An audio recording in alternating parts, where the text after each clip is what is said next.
Good evening, friends, and shalom, and blessings to you all in the name of our Lord and Savior Jesus Christ. This is not an episode of Unapologetics, but nonetheless, I would like to welcome you to it. Thank you very much for joining me tonight here on the Synagogue. We're going to be having a debate tonight, me and a gentleman that some of you may know from some previous debates by the name of Darce Vader.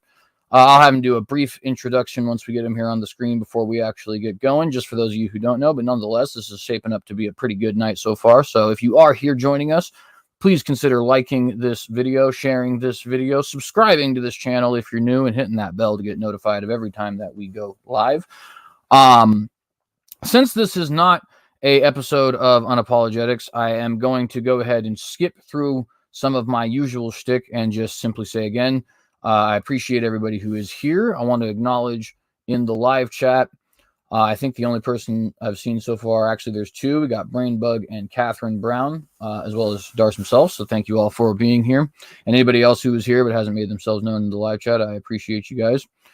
I am told I have an echo here, so let me just go ahead and see if my audio is working. Bond is also here. Thank you very much for being here, Bond. Well, it looks like everything is good as far as the specs are concerned. So if there is a problem there, I do apologize. Hopefully it'll sort itself out.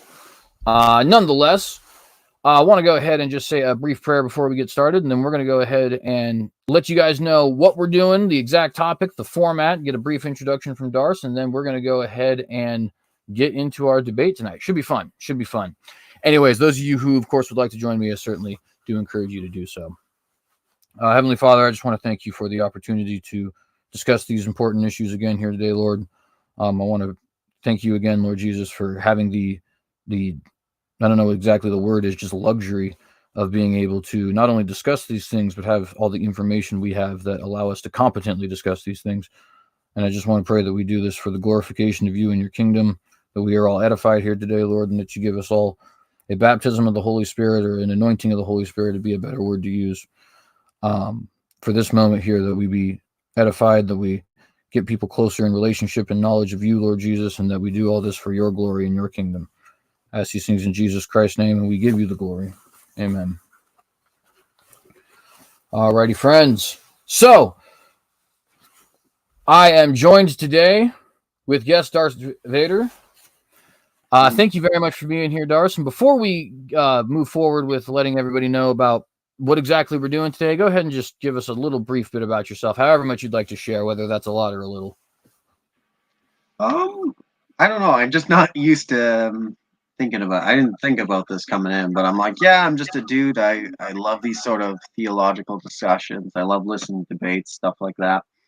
I've done a couple debates before, and I thought, hey, CJ, this be a great guy to debate, and so thank you for having me on, and looking forward to this. Absolutely, and I appreciate you coming on here today. I think this is going to be a good conversation, actually. We do have a channel that you can go ahead and go to if you want to learn a little bit more about our friend Darce here. So I'm going to go ahead and put that in the live chat. So, friends, today what we are going to be doing is having a little bit of it's actually kind of a formal debate. This isn't going to be like the talk with Alec. We're actually doing a debate. We're going to be talking about the conditions of the world before, and I actually did say the conditions of Eden in the title. That's not correct. We're going to be talking about the conditions of the world before the fall, not Eden specifically, but the world entire, right? Creation. And basically whether or not we have what you might say is idyllic or perfect circumstances, right? Things without animal death and all the different things, disease, all that kind of stuff that would come from just living in our modern day world. I, of course, am going to be taking the position that it is idyllic. Our friend Darce here is going to take the position that it's not. We're actually both young earth creationists, so this is going to be an interesting conversation here. And by the way, that is a view of somebody you may have heard of by the name of Thomas Aquinas. So that's a view that hopefully we actually see a little bit of representation for coming back, right? Kind of like when Tyler Vela came out and started talking about the what's the word there? Basically, where you're not trying to force science onto it. That was an old view that he's kind of being surgeons for work. Well, Darce is actually the same, so that's kind of a cool thing that we get to experience and hopefully be a part of, because hopefully it's greater than just this one talk, right? But with that being said, that's the conversation today. I want to let you guys know about the format. So what we're going to be doing is we're going to each have up to 15-minute opening statements. I say up to just because obviously, as with any of these times, we don't have to go that long, but that's just the amount of allotted time, right?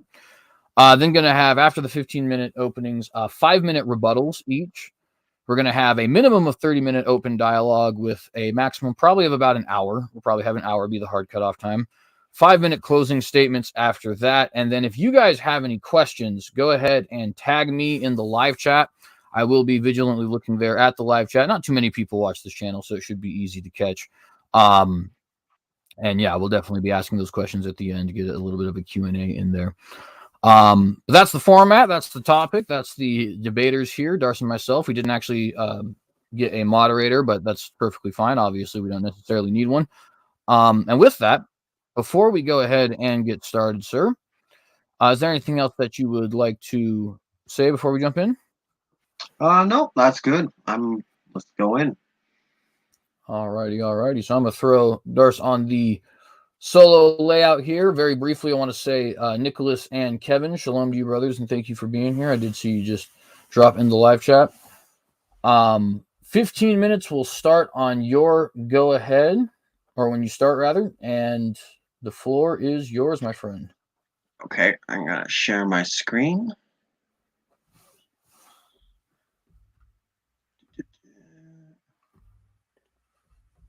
There we go. Can you see my screen? There we go. All right. Okay, and I'm gonna start. All right. So, greetings. So, it's commonly claimed that the creation account in Genesis teaches an original perfect creation and that the creation was flawless.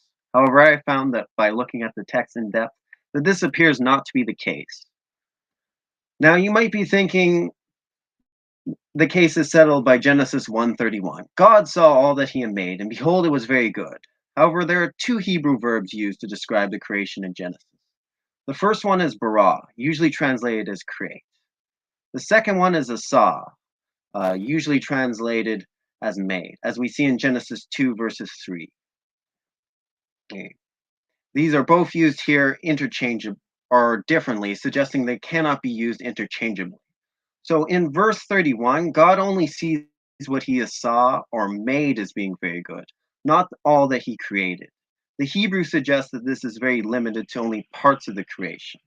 In fact, throughout the whole account, only parts of the creation are described as being good. And the parts that are not described as being good are parts that God's ultimate plan is to remove from the creation in the new heavens and new earth talked about in Revelation 21.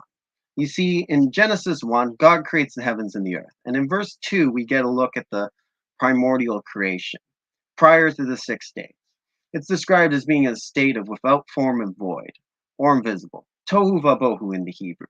And darkness was upon the face of the deep, and the Spirit of God moved upon the faces of the waters. Thus, God is separate from his creation.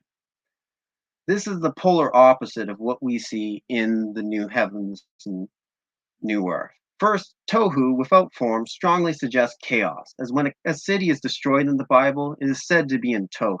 It is in a state of chaos. Also, the elder wilderness is described as being in tohu. In other words, not good places to hang out. And you can see here wasteland, wilderness. Bohu, the other Hebrew word used here for void, is harder to translate as it's used only 3 times. In Isaiah, it's used to mean the rubble of a city, but in Genesis, it most likely means hidden or invisible. Psalm 104 describes the waters covering the mountains before the creation, and the Septuagint translates it as invisible, suggesting the earth was covered in chaotic waters.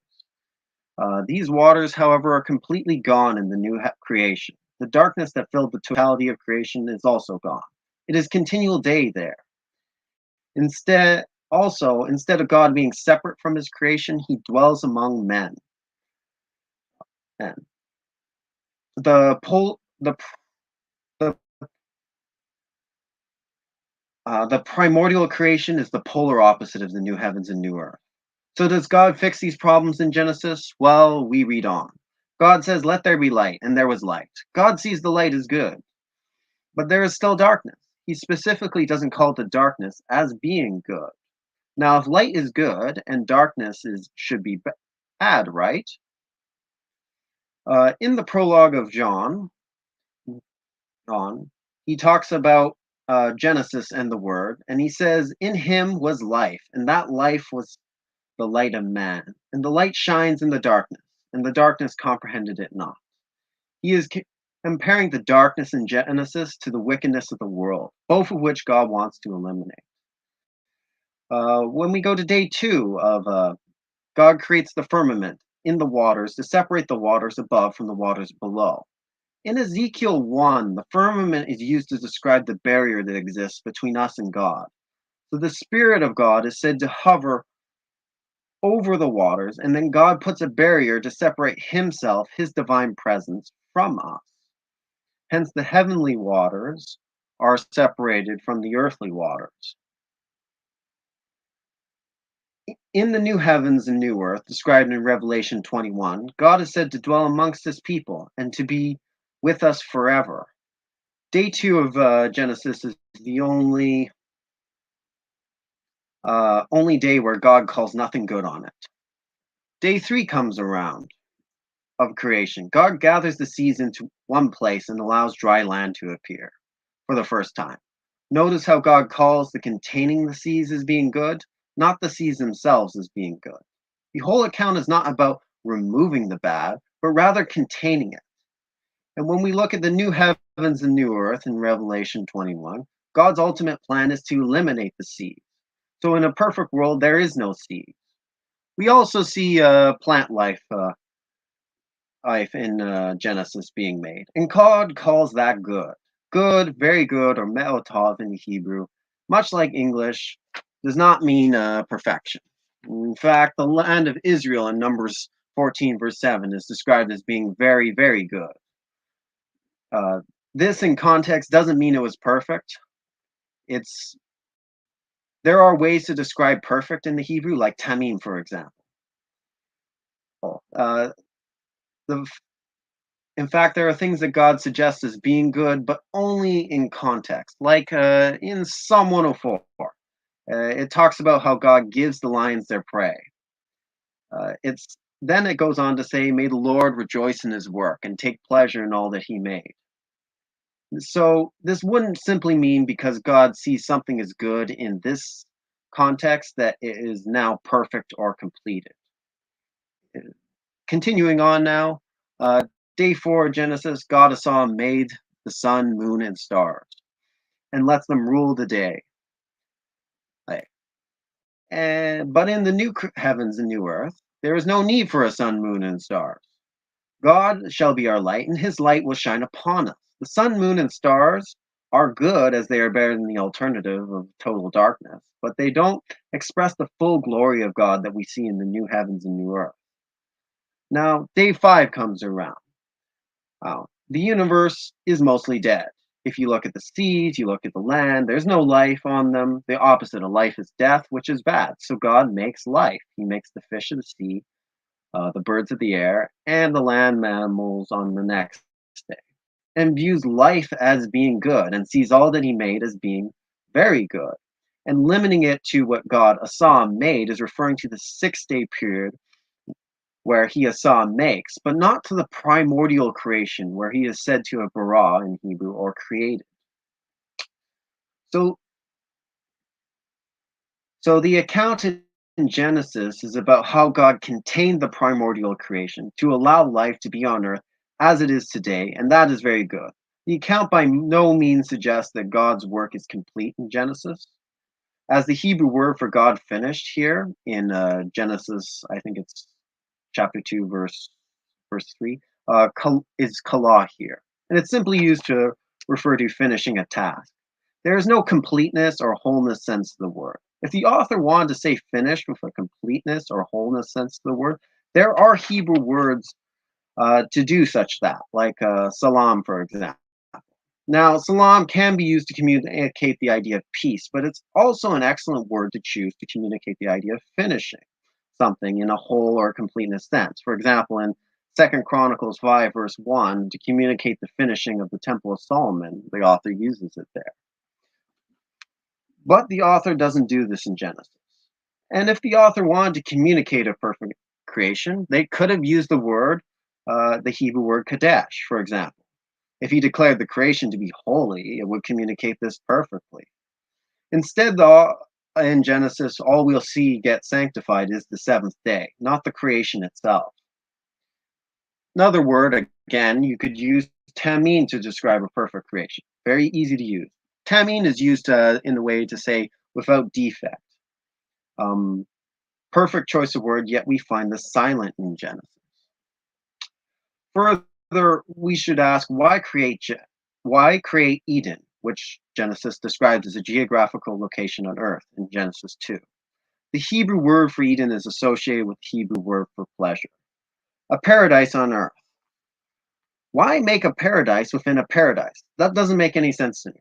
However, if the original creation wasn't a paradise and God planted a safe place within the creation for man, this would make more sense.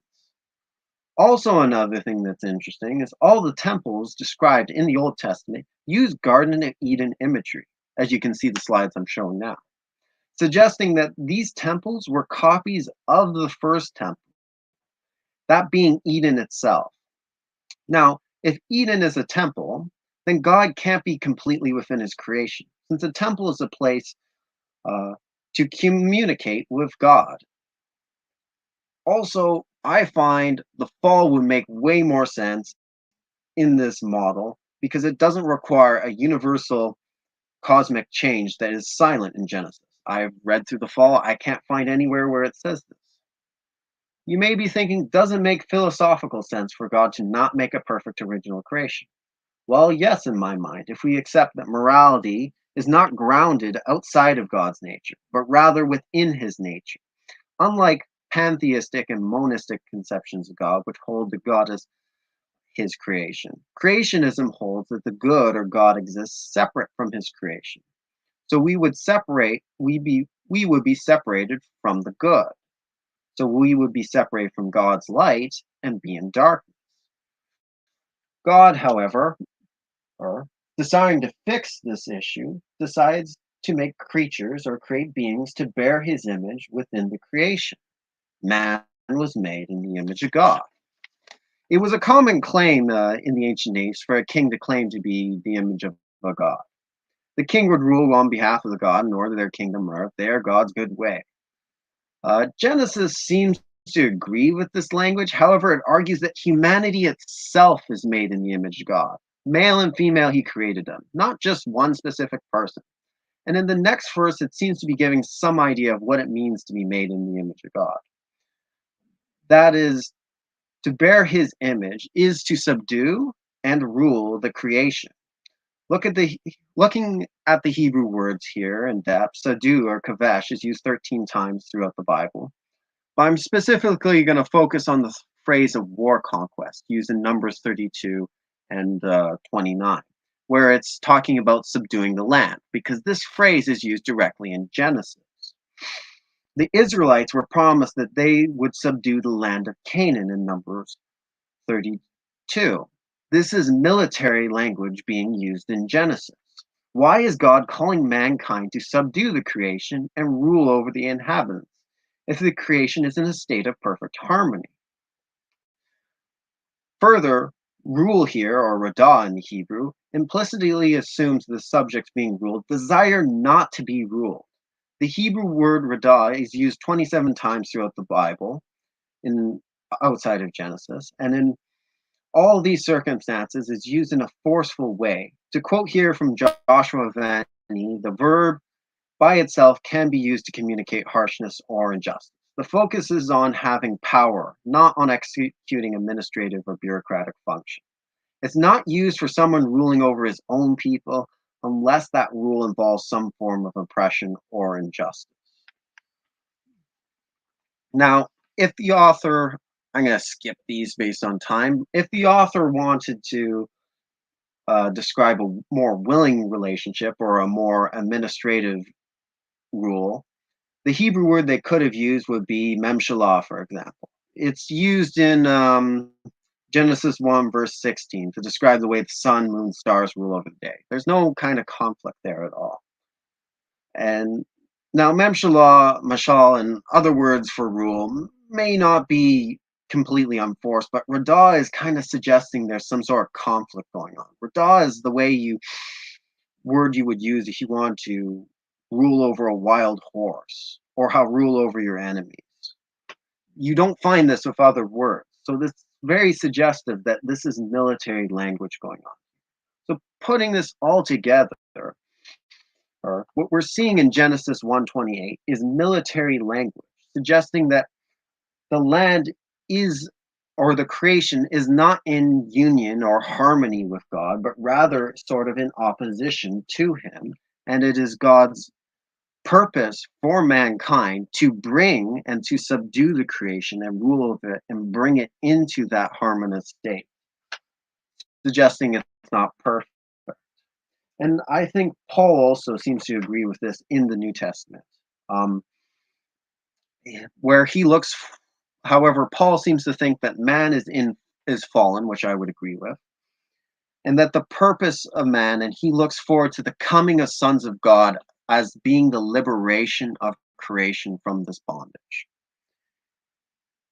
And so, man, I believe, exists in a fallen state, and we have to fix ourselves so we can fill our purpose and role in fixing the creation and bringing in an ideal Eden-like state to the whole world. And I think that's what's being prophetically looked at. And so, how much time do I have left, CJ? Right now we are at about 10 seconds. All right, I'll stop it right there. That's what we have to look forward to. All righty. Thank you, sir. And there's the timer right there, actually. All right. So go ahead and set the solo layout here. I'll turn my screen on here. Now, by the way, just so everybody is aware, I know a lot of you guys watch these, so you already know, but just so the people who don't typically watch debates are aware as well. This is not my response to what he just said. That's what we get after, right, with our rebuttals, but rather this will be my own opening statement. So without further ado on that, let's go ahead and get right into what we're talking about. First off, of course, want to thank all of you for being here. Want to, of course, thank Darce for having the conversation with me here today. Want to thank the audience for being interested in these kinds of conversations, and of course, thank the Lord for having the opportunity to glorify him today. The subject which we are speaking of, kind of general. We didn't know exactly what the thesis is, of course. I say of course, but you guys weren't there for the conversation. But anyways, but nonetheless, talking about this general state of the pre-fall creation, and I am going to be presenting to you guys the position that the pre-fall creation, while not perfect per se, because I do think obviously the fact that we fell does entail that there had to be at least a little bit of something there. It is idyllic. It is a paradise, right? And a perfect paradise, obviously, we'll get into the nuance of what exactly that means. But nonetheless, I do take the position that it is certainly idyllic, and I'll be defending that for you here today. So the first thing I want to do in order to present that position for you guys is read a little bit of the scripture. So I'm going to go ahead and share my screen here and read a little bit of Genesis 1. And actually a couple other scriptures as well. But nonetheless, you guys will, obviously see what we're looking at here. So starting with Genesis 1, I actually want to read not verse 31, but verse 29 and also 30, the two verses preceding it. So this is where we actually see what it is that man is going to be eating. And while eating is not in and of itself death, it is very interesting for us to note that carnivory is not said to be a thing in this original creation. Now, carnivory is one of the primary reasons why beasts die, even amongst each other, right? They kill each other in order to eat each other, things of that nature. And it appears that we don't actually see that in the original creation. Quoting from chapter 1, that is, sorry, what I meant to say, and verse 29, And God said, behold, I have given you every herb bearing seed, which is upon the face of all the earth, and every tree in the which in the which is the fruit of a tree yielding seed. To you it shall be for meat, meaning food. And to every beast of the earth, and to every fowl of the air, and to everything that creepeth upon the earth, wherein there is life, I have given every green herb for meat, and it was so. So what we see here in these verses is God is saying, I've given the plants, right? Your squash and your apples and your zucchinis and carrots and things of that nature. I've given those not only to human beings for food, but also to all the beasts of the earth, to all the fowls of the air, to everything that creeps on the planet, right? So all the spiders and centipedes and all the other different stuff, all of them are eating the green herb, as he's saying, or plant life, right? Apples and plums and all the other good stuff we eat, wheat, right? All that delicious stuff. And notice he specifies that this is for both us and the animals, right? Now, again, carnivory is not in and of itself all death, but one of the things that this demonstrates for us is there is something fundamentally different about the pre-fall era and the post-fall era, although in this case, this particular difference does continue all the way to the flood. At least one of those differences is there is no carnivory. And why would there be no carnivory, but also these other forms of death, I think is an interesting question for us to ask. But of course, we can get a little bit clearer than that, in my opinion, so let us do so. Oop, my bad. Moving to Genesis chapter 3, we see at verse number 7, and we're going to read a couple different verses here in Genesis chapter 3 to make my point, but starting with verse number 7, and the eyes of them both were opened, and they knew that they were naked, and they sewed fig leaves together and made themselves aprons. Now, a lot of you guys are probably wearing polyester or cotton or something along those lines at the moment, right? But if anybody here is wearing something that did not come out of a textile mill, in other words, something a little bit more natural, chances are it's animal product. It might be fur, it might be leather, it might be, whatever it is, it doesn't really matter. The fact of the matter is it's some kind of animal product. But we see here in verse number 7 that it doesn't actually occur to Adam and Eve to kill an animal and take its skin or hide. Rather, they actually decide to do something that would probably be incredibly uncomfortable, right? So they're fig leaves together and wear aprons made out of fig leaves. Of course, they're not going to be getting cotton, right? Because there's no reference here to cotton. There's no farming of that particular sort yet. And again, we don't see any sort of a thought occurring to them that they would actually be using the animals for their clothing. So we have an outright statement, carnivory is not a thing. Then we have a pretty interesting omission later on where we're also not using animals for the different kinds of things that we use animals for outside of carnivory. That would include death, things like the putting of them on for clothing and stuff like that. One thing that's particularly interesting while we're here, if we go a little bit farther down, is we see a incredible change to the nature of creation here. Reading, and this is verse number 16, unto the woman he said, I will greatly multiply thy sorrow and thy conception. In sorrow thou shalt bring forth children, and thy desire shall be to thy husband, and he shall rule over thee. So one of the things that we see here is two fundamental changes from post-fall to pre-fall in the nature of the creation. The first fundamental change we see is that we now have a quite miserable, and any woman could tell you this, especially women back in those days where a quarter of them were dying, a quite miserable experience that is not only the birth of the child, that labor, right? We don't call it labor for nothing, but also the 9 months leading up to the birth of that child. Of course, childbirth and the bringing forth of new life is a beautiful thing. But again, any woman who's ever had a child can tell you it's also kind of a miserable thing. It's, you might even say, torturous. And it appears that that was not actually the case before the fall happened.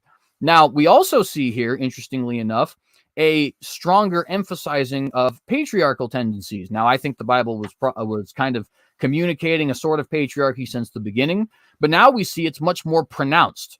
We see that the husband is ruling over the wife, and when it says, thy desire shall be to thy husband, a lot of people have different understandings of what that is, but one of them is that is the understanding. Again, I don't know if this is necessarily correct, but this understanding that potentially it's this fight of the woman wanting to be the top, if you will, right? The actual person who is in charge, whereas that didn't seem to have been the case before. There was harmony in the relationship before. Again, whether or not that's actually the interpretation, I don't know. People have had different interpretations, but it just goes to show there's differences in the relationship and the nature of bringing forth new life, and etc. Verse number 17.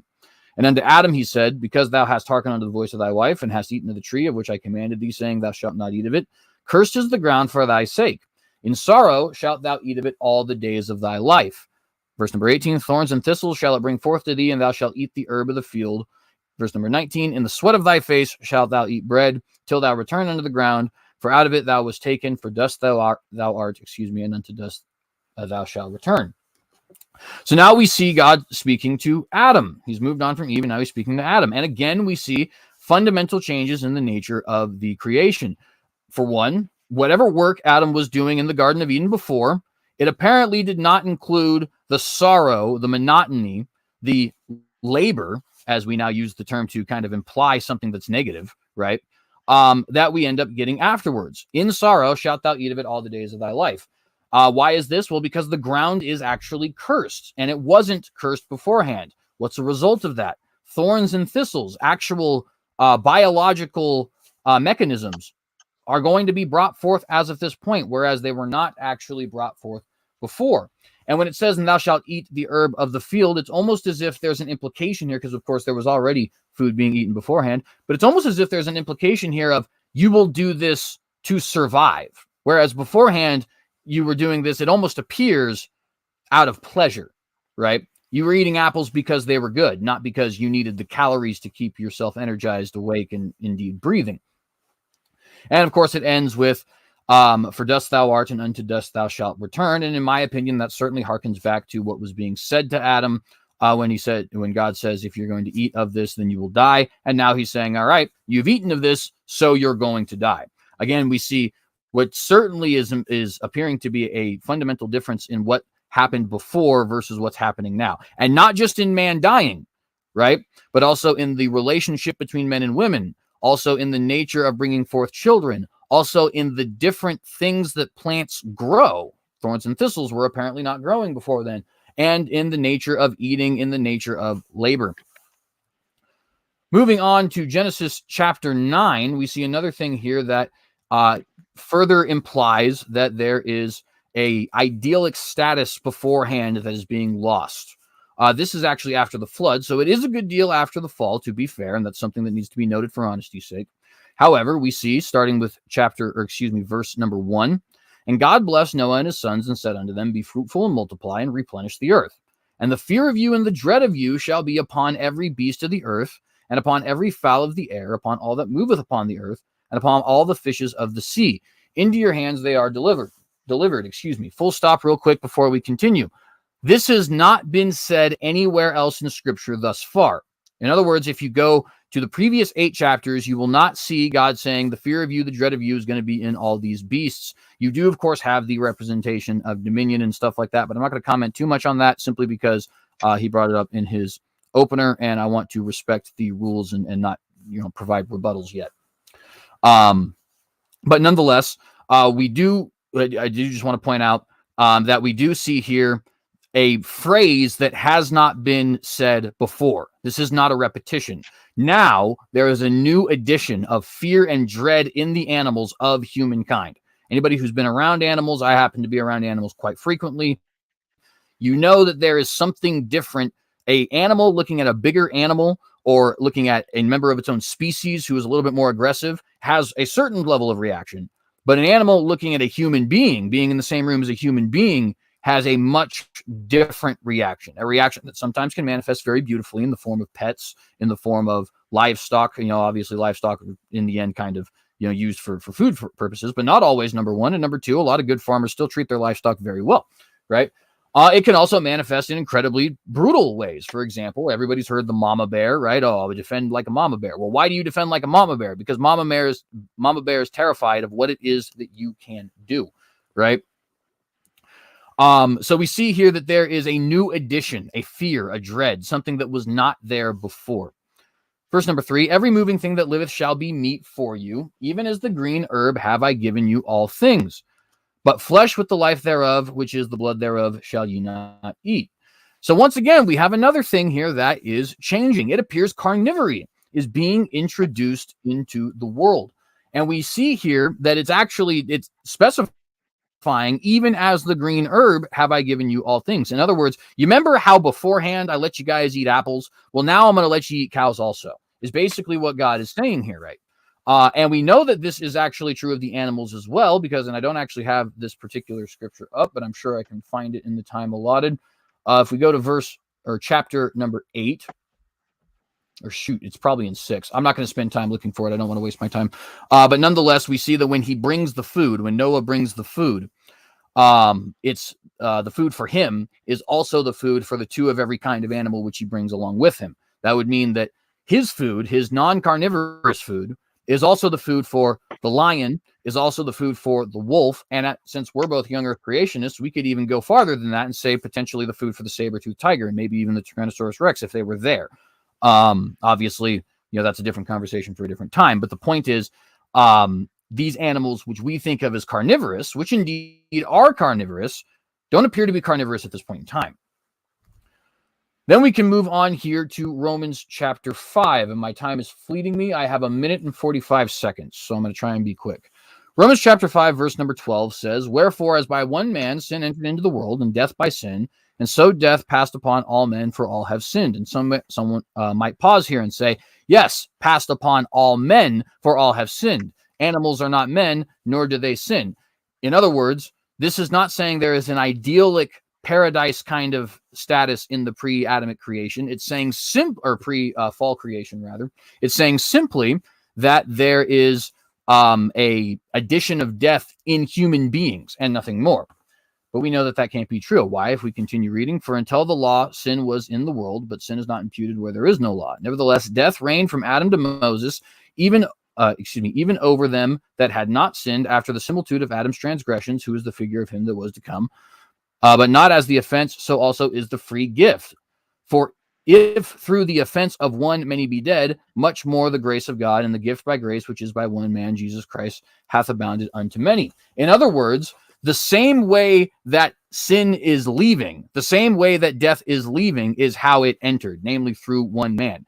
And when sin leaves, we are expecting to go to an idyllic paradise, are we not? In other words, none of us are expecting to get to heaven and experience dogs dying, and experience diseases, and experience all those other different things that we might experience, right? And according to Romans chapter 5, even though the emphasis is man, certainly, according to Romans chapter 5, the same way all that entered in is the way it's going out, through one man. Colossians 2 also makes a very similar statement when it says God reconciles the entire world to himself. Jesus Christ, of course, in particular. That's my timer, so I'm going to go ahead and stop there. But nonetheless, appreciate you guys, and we're going to set up for 5 minutes for our friend Darce. Alrighty. Mm-hmm. Okay, so let's see. All right, so I think we agree with the idea of like ideals. The main thing he started going on, he first started with the plants part, Genesis 29 verse 31. So that the purpose of the plants is to be for food for animals, and I agree with that. But the question is, that doesn't tell us that animals aren't allowed anywhere in the passage to eat other animals. I think what Genesis, if we look at the structure, is starting with verse 26, verse 27, explaining what the purpose of man is. Then verse 28 is explaining what the purpose for the animals are. So the purpose of man is to image God. The purpose of the animals is for man to rule over them. And the purpose of the plants is to feed the animals and humans. So if we think about it as a structure in that way, this makes complete sense and doesn't at all tell us about carnivory. Also, though, when we look at verse 28, when it says to subdue and rule, we have to ask what play is there in these words subdue and rule. For example, like kavesh, I didn't go through all the examples. It's pretty harsh words in a lot of places. It's used 13 times throughout the scripture. 6 times it's used for war conquest. 5 times it's used for slavery.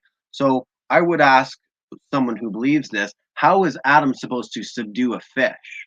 Like, sure, I think subduing like a domesticated animal that makes sense for a certain purpose. But what would be the how would you subdue a wild animal? And I think allowing humans to use them purposes to eat, I think is implicitly assumed within the passage as part of that. He talked about, so I would say Genesis 28 does permit humans to use animals for their purposes, and then permits the plants to use for animals' purposes. So it's giving us both animals and plants for man's use, however he wants. He talks about Genesis 3 verses 7. All right, let me go to that scripture. Yeah, and so how they first, and I think I agree with this. I think we agree here in that I think like Genesis was largely like a paradise before the or at least in Eden it would have been a paradise. So I don't think man would have been necessarily used to that. And so since he's working in the garden, life is pretty easy for him there. So although he would be permitted to go out of the garden hunt animals, like why would you ever do that? It doesn't really makes sense. And I don't think there was death within the garden because you have the tree of life existing within the garden. He goes to the fall now in verses 15, verses 16 here. Maybe I can just share my screen so everyone can look at the verses as we're doing. Go to allow.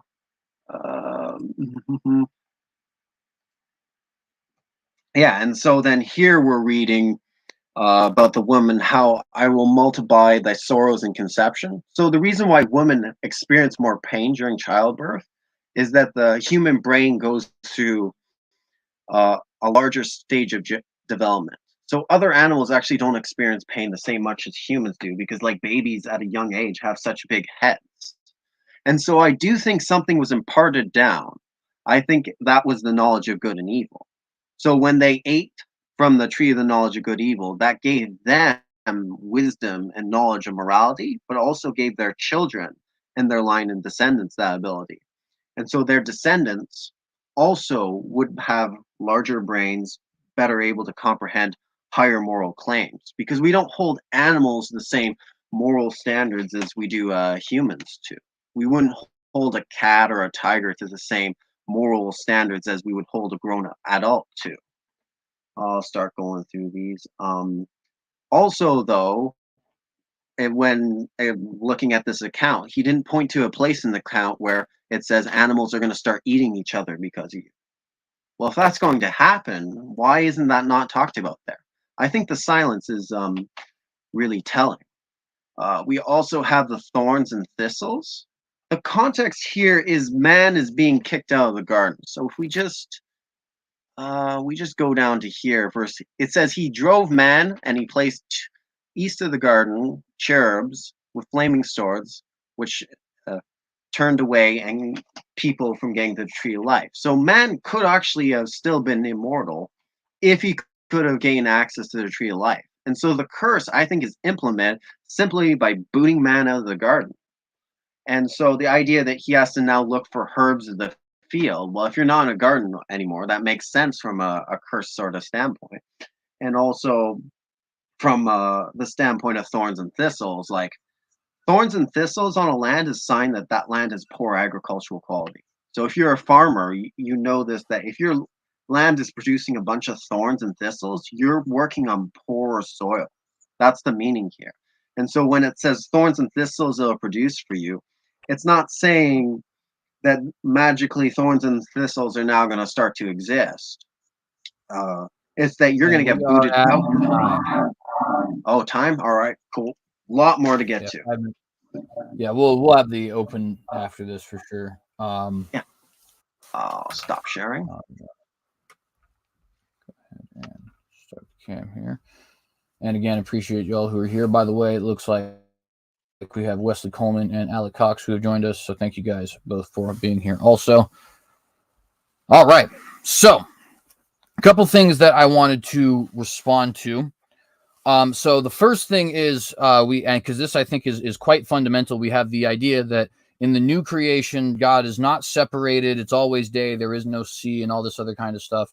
And what that implies is that things like the sea, like darkness, like the existence of a temple where God has to dwell rather than being throughout all his creation, are negatives that we find in the Garden of Eden, or at least that's how I interpreted it. And of course, if that's wrong, you can correct me in the back and forth there. I don't think that actually can be said to be accurate for a couple of reasons. The first reason being that it's not entirely clear whether or not Revelation's no sea and things of that nature is literal or in some way symbolic. I do tend to lean on the literal, but to be honest with you, I'm not sure. It is fairly interesting that if there was no sea or anything like that, God, that I guess would have no more whales or anything like that, and a lot of other pretty interesting implications. But regardless of how we interpret that, I just want to make sure it's known.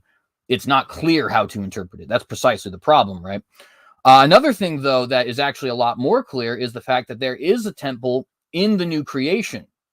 According to Ezekiel, that's actually where the third temple is going to be built. Now, some of you may be wondering, I thought that, isn't there supposed to be a third temple here on earth? And that's certainly a matter of dispute about whether or not people believe there will be a false third temple here on earth or no third temple here on earth. But notice those are the options: false temple or no temple, not a true third temple. The true third temple is actually supposed to be on the other side of the eschaton. According to Ezekiel, we actually have a new temple there. Now, here's a very interesting question for us to ask. If the existence of a temple implies that God is not actually all throughout all creation, then wouldn't that also imply God was not all throughout the new earth and new heavens as well? I don't believe it does, but if that's the implication we are taking, then I think that's where we would have to conclude. We also know that Jesus is forever incarnate, right? In other words, when we go to heaven, we should be expecting, if we have a proper understanding of what heaven is, we should be expecting to meet the physical man, Jesus Christ, and dwell with him forever. Now, here's the interesting thing about that. The incarnation, by its very definition, right? Look up the word incarnation, is God dwelling within a vessel, namely a human vessel at that point, right? God is becoming man, whereas he's previously not man. He's operating in that specific area, place, time, whatever you want to say, right? So once again, we have an example here of God having a specific dwelling in the new creation, in the other side of the eschaton. Now, what do these things mean? Well, I think that they mean that the existence of such a thing, like a temple or a incarnation or something along those lines, a burning bush or anything else, does not actually imply that God is not present throughout all his creation or active within his creation, or however we would want to kind of say that. It does not imply that he's not separated, right? God is both separated and within his creation at the same time simultaneously. He's omnipresent, right? And I don't say omnipresent there to be like, oh, gotcha, that's obvious. But if we actually think of the logical implications of omnipresence, that would mean God is within the creation at all places and all times, and he is without the creation at all places at all times, whatever that even means, right? In fact, the psalmist even says in Sheol, the grave, or some might even go as far as to interpret that hell, God is still present in some form. And of course, in Revelation, we see that's certainly true as he looks down upon those who end up being cast into the lake of fire.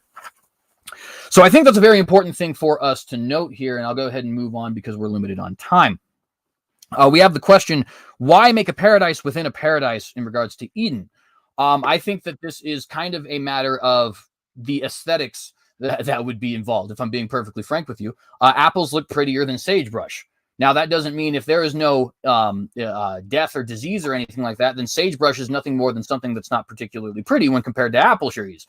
But it does still, you still have the point that human beings like to be surrounded by rivers, by trees, by all that other kind of stuff. And so really all we have here, in my personal opinion, is God saying that there's the existence of separate biomes. I don't think the existence of separate biomes implies that there's not actually a paradise, unless we assume that there is something else actually being included, like disease, death, carnivory, things of that nature. One thing I also wanted to mention here is when we see the no universal change. Actually, I did end up addressing that in my opener. I guess I didn't mean to, but I did. We have subdue and dominion being violent militant language. That's my timer, so I'm going to go ahead and stop there. But that's what I want to start with when we get to our back and forth. But nonetheless, since I just stopped, you can go ahead and ask me questions first, and we'll go ahead and set Okay. the timer. Oh, there's so much to get to. Well, let's start with 1 Corinthians 15, verse 45. Would you agree that like when Paul is talking about the natural body, he's comparing the original body of Adam to the body of Jesus? So let me pull up the verse here real quick because I'm not 100% sure off the top of my head. I just want to make sure I'm reading it. So the scriptures tell Yeah, us yeah, the first man Adam being a living person, but the last Adam, that is Christ, is a life-giving spirit. And so is the question then, is Paul comparing Adam's body to Christ's body and comparing yeah. the existence of Adam to Christ? I do think that certainly is the case. He is the second Adam, right? And so there is a direct correlation. You could Mhm. probably say a mirror there, Yeah. only because it does reflect certain qualities that the other doesn't have. You know what I mean? Mhm. Yeah, and so like the next verse, verse 46 says like the spiritual did not come first, but the natural. After that, the spiritual. The first man was the dust of the earth. The second man is of heaven. Would you agree that like that's suggesting the body of Adam was in some sense subject to decay in the original creation because he came from the earth and is different from the resurrected body of Jesus? I don't think so. And so there's a couple of reasons why I would say that. So the first thing is, I think the implication that he's actually trying to bring out is simply that the type which Jesus is fulfilling is secondary as far as when it comes, chronologically speaking, from the natural which we already received. Not so much talking about the actual, because the problem, if we were to take this as a statement of totality, would be we just know biblically it's not true. For example, God himself pre-exists the creation, of course, right? As the creator, he has to pre-exist the creation, and he's spirit. So the spiritual has to pre-exist the natural in a total sense, right? In the sense of ultimate totality. So Paul must mean something different than that, right? And I think what he's saying in particular is the types which God uses to teach you, for example, temples, the atonement in the form of lambs, and in this case, the first Adam, Mhm. that comes first, and then the spiritual application comes secondary. Okay. So like but like Adam's original body, would it have been subject to decay? Because like I agree with kind of what you're saying. Like Paul's talking about the first body of humanity, and like he believes in a resurrection. So the we'll get a new body, and this body will be an imperishable body. Like, would you agree that's kind of what Paul believes? Yeah, certainly. Our new body, I believe, is going to be imperishable. I believe that the original body was imperishable as well. It seems to me Okay. like the implication is that death did not enter in at all up until man had fallen. Okay. Then why does like Paul in comparing the perishable body to the imperishable body, why does he cite Adam's creation in this passage in First Corinthians? So like when he says, "So it is written, the first man Adam became a living being, and the last Adam became a life-giving spirit." He's comparing the creation of Adam, not Adam's fallen nature, but Adam's creation with the Mhm. last Adam or the second or with Jesus, the the second So body. is the question just basically like why does he do that? Like what's the application of Yeah. comparing? Well, I think it's simply kind of a example of, so Jesus says to Nicodemus, unless you're born again, you will not see the kingdom of heaven. And it's Mhm. interesting. Nicodemus's response is, well, am I going to climb in my mother's womb and be born a second time? In other words, he kind of doesn't understand what the application is here. Um, but notice what we end up getting not only in the rest of that, but also throughout the rest of Scripture is that this second birth, this being born again, it's a spiritual rebirth, right? Now we Yeah. expect physical consequences of that, namely to live in a new earth forever as physical beings. I even think personal beings, like I think you'll be Darce and I'll be Jay, right? Um, I'll probably not call that, but nonetheless, you get what I mean. Yeah. But I think I agree. Like there's a original body and the second body. My point mainly with the passage is Paul doesn't cite the fallen nature of Adam. He doesn't compare to Adam's fallen nature. He's comparing to Adam's original created nature. And my point is if I think Adam had immortality, but that was simply because he had access to the tree of life. So his death was the result of him being kicked out of the garden. Well, there's a couple of reasons I think I would disagree with that. The first thing is, it seems to me like in the original creation, there is no mention of the tree of life having life-sustaining properties, but after the fall, there is. In other words, it seems like the fact that they needed to rely on the tree of life in order to be alive forever is actually a result of the fall. Now, in the New Testament, we do have imagery and language that very clearly, suggests that the tree of life is Jesus Christ. And I think what we end up seeing there is actually a quite powerful teaching that, apart from sin, hypothetically, if it were to exist, man would be perfect, right? And therefore would, by sin enters death. There's no need to die there. But we do sin and therefore need Christ. And we are sinners, therefore need Christ. To me, that application doesn't actually work if the tree of life was always giving them life-sustaining property, was always possessing, life-sustaining properties in that way, because it would kind of completely destroy the analogy, right? As far as why they need to rely on this tree of life. I'm not sure I understand. Like, why? Like, well, first you're kind of making an argument. Okay, go ahead.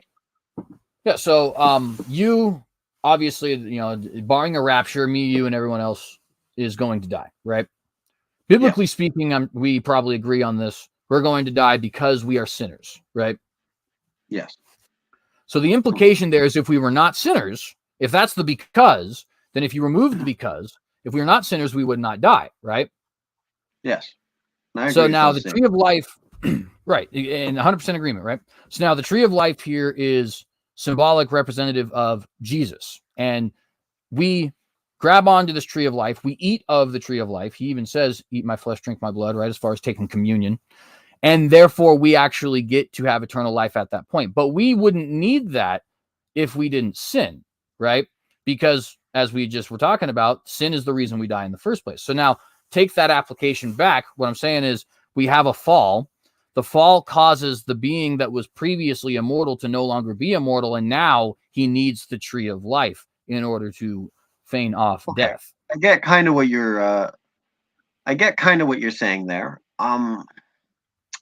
Like, I would view, like, the reason why Adam had mortality is because he had access to the tree of life. And so sin resulted him getting kicked out of the garden, and that's why he became to die. So, like, if Adam had never sinned, I think he would continually have had access to the tree of life and would be eternal. So I guess, like, different models, it doesn't really matter. I guess the point is, the matter is why in, like, 1 Corinthians 14 does, when Paul compare Adam's nature to Jesus's resurrected body, why does he cite Adam's creation? What the second Adam was created? Because if you would believe in that state, Adam would have been immortal. Well, again, I do think originally Adam was immortal. But I think the greater answer to your question is just simply to say, I think it's because the application he's making is a type that's based off of which God, of course, set up providentially, is a type that he is seeing in Adam himself, right? So in other words, the comparison is not to say that there's any sort of direct connotation of their natures per se. Obviously, Adam is not in his resurrected body at any point in time, right? His resurrected body will come after, and I believe he'll have one, and that's something that we get at the eschaton. But the application that Paul, I think, is actually trying to make is just simply to say, as we have this one man, and by this one man, there's the rest of us, and by this one man, his sin enters into the world, that's an application from Romans 5. But you see this kind of application of as Adam, so Jesus in numerous other places, right? His point that he's trying to make, I think, is as Adam gets this quality about him, so Jesus preserves this quality, or so Jesus reverses this quality in the case of some of the rest, or usually in the case of that, it's so Jesus reverses this quality which Adam previously had, right? Because in the case of reversing death and sin, well, Adam would have been created a immortal and sinless being. In fact, and that's something I guess that we would actually agree on, right? And so what that would mean is Jesus in this particular point is simply reversing us back to what Adam already possessed in the first place, obviously to a greater extent because without sin and that kind of stuff. But you kind of see my point, I'm sure. So I would think like Adam was originally a natural being. And so the reason why I don't think your explanation works would be like in the next verse, in verse 46, where he says, the spiritual did not come first, but the natural. After that, the spiritual. So he's saying the natural came first. So the natural body, which decays, is what's came first. And so you have to look at verse 46 in the context of verse 45. So he compares Adam to Jesus, his resurrected body. So Adam's original body to Jesus's resurrected body. And then he says the spiritual didn't come first. So Jesus's resurrected body didn't come first. The natural body what came first, and that would be Adam's body. Now, a natural body, so that suggests that the natural body is subject to decay in some sense. Well, I guess I wouldn't see the application there because I do agree in the sense that and I think that's a pattern with the Bible, right? You see, Eden, of course, comes before heaven. We're not in heaven yet, but Eden is in the past. The Passover lamb came before the crucifixion, right? The Last Supper came before any of us ever took communion, and so I do agree with you that we do have this pattern throughout the Bible. The natural comes, then the spiritual. But again, I think that's more of just a teaching technique than it is anything else, right? I think what he's trying to say is the natural we have to describe for us in a typological fashion what the spiritual ends up bringing to manifestation. I give a perfect example of this actually in the form of the Exodus. The Exodus, we see God's people taken out from a very powerful, worldly, godly, or not godly, ungodly Gentile power. And along with them comes a mixed multitude. And that's a thing that happens in the natural or in the world that we're in right now, right? And they go to a natural promised land, namely Israel.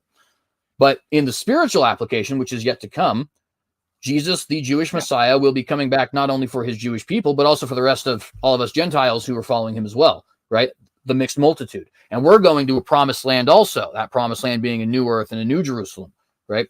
And so it's like I said, I think what he's actually just trying to say is just simply as such, so it continues in this way. And like I said, sometimes depending on the particular situation, that'll be including a reversal back to previously existing standards or a reversal back to a better version of previously existing standards is probably the better way to put that, because I don't think we'll have the ability to sin in the new heaven or the new earth rather. But nonetheless, I think that would be where I think he's going forward, or what I think he's going for when he says the natural comes first and not the spiritual.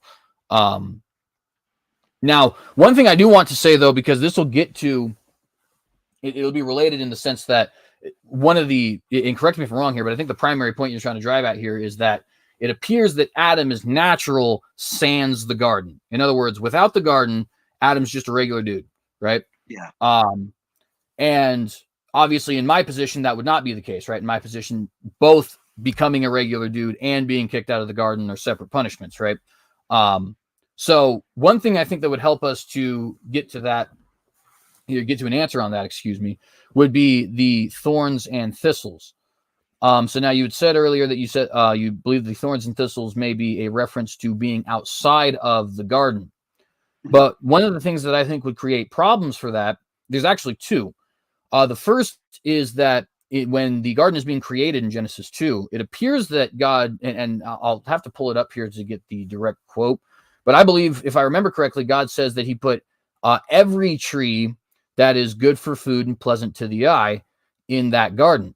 Now, that's not every tree. I do want to be clear. That's not necessarily including the sagebrush and stuff like that, but it does include some things that have thorns and thistles. And I think no better example exists than the rose, right? The rose is an absolutely gorgeous flower. It's intricately woven, so to speak, right? It's got great crimson color, and yet it's got that little prick that not only is nasty, but it also makes you itch to high heaven for the next 5 hours. You know what I mean? Like it sucks to get pricked by those. The roses certainly, I think, would have to be in the garden. And that's, of course, just one example. There's also examples of, Venus flytraps are quite beautiful. In fact, a lot of people to this day have little at-home gardens, and they'll put little Venus flytraps in there, right? You have oh shoot, I just had another example on the top of my head, but I lost it. Regardless, it's not. We got 2 examples. I don't need to bog you down with them, but you see what I mean. So if we have, the rose it's literally a thorn on the rose, and it's one of those which is pleasing to the eye. And so I guess my question would be, if all that's happening in this instance is he's being removed from the garden, wouldn't that at least imply changes from things which should be found in the garden, like a rose? Well, the passage says thorns and thistles it will produce for you. So not necessarily like if you're walking around in the garden, you're not really having to work. You just go up to an apple tree, you pick an apple, you go to a pear tree, a mango tree, you get kind of whatever you want. He's saying thorns and thistles it'll produce for you. So like the idea you're going to be tilling the ground, and then thistles are going to be coming up. And that's agriculturally speaking, that's a sign that you're working poor soil now.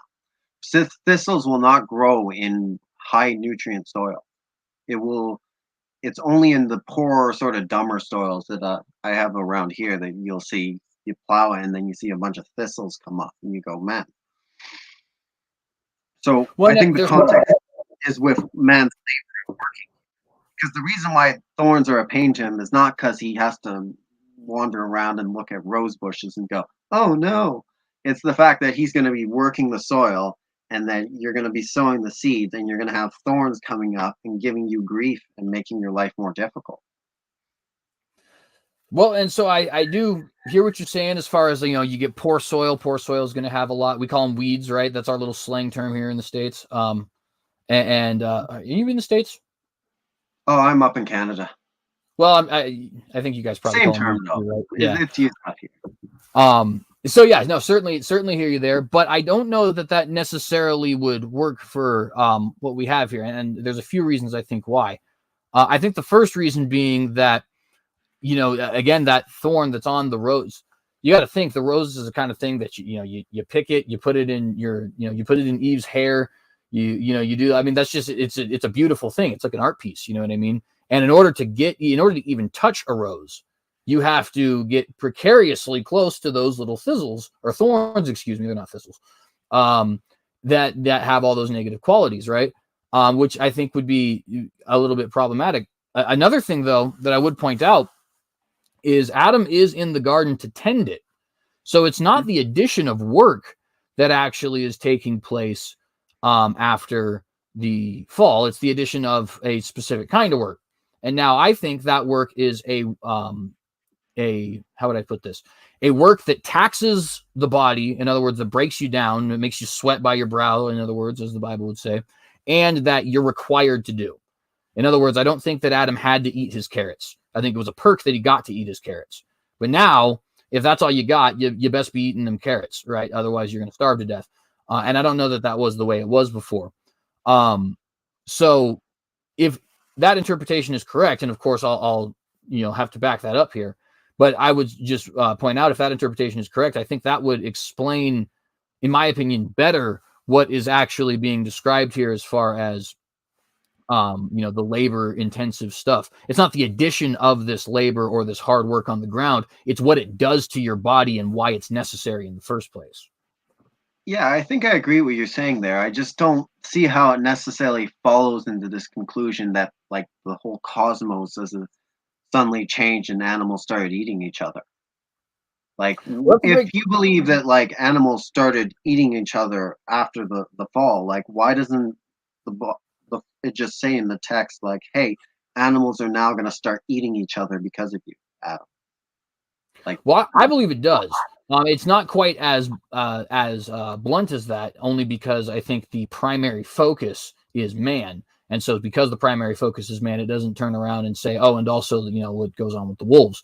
But there are a couple things I think that certainly describe exactly what you're talking about. So the first thing is when God curses the serpent, he says, you are cursed above all the cattle and all the beasts of the field. Now we haven't actually heard the communication of that curse on the beasts of the field, right? God hasn't actually told us about that quite yet in the scripture. And he's not going to tell us about it again. He just kind of says it offhand. You're cursed above the beasts of the field. But what that implies there is there is a curse on the beasts of the field, right? Well, if death enters into the world by sin, it would seem to me like the reason it goes without mentioning is because man's the primary focus here, but this is also applying to the rest of the creatures as well, and the serpent gets worse than the rest of them. And I think that's one thing that is kind of an interesting note there as far as the cursing. The other thing is when we get to the Noah story, because carnivory is actually introduced post-flood, not post-fall. And we see, once again, human-specific. God says, I will allow you to have food out of the animals. And I read it earlier, but I'm paraphrasing it at the moment when he's saying, just as you did the herb, you can with the animals. The thing is, earlier he was describing, when you bring food, the food that you bring is for you and also the animals. So the same food that God is actually having Noah bring on for himself is also the food for the lion and tiger and bear, oh my, right? And we see that same kind of thing being said earlier when he's talking about, this is also the food. This is also the food that we have for the animals in Genesis 1, right? When he's saying, this herb I give to you and also all the beasts of the field and the creeping thing and so on and so forth, right? It almost seems to me like. Can I jump in here? Because you're making a lot of points.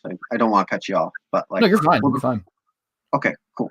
Yeah. So, the first thing you're saying there, like about curse be you above all the animals, I would take that as saying like you're going to be the lowest of the low. I don't think that's in. And if you look at the context of the passage, it's not talking about how all the animals will be cursed. It's talking about how the serpent will be cursed, and I think we would agree with that. So I don't think that necessarily makes the case there. But for like when it comes to meeting, I would ask, why is it that Abel is sacrificing the first of his flock?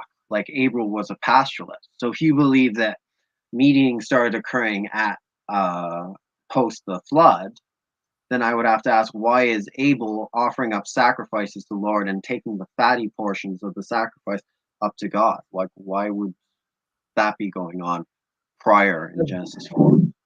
Yeah, absolutely. And I think that's an excellent question.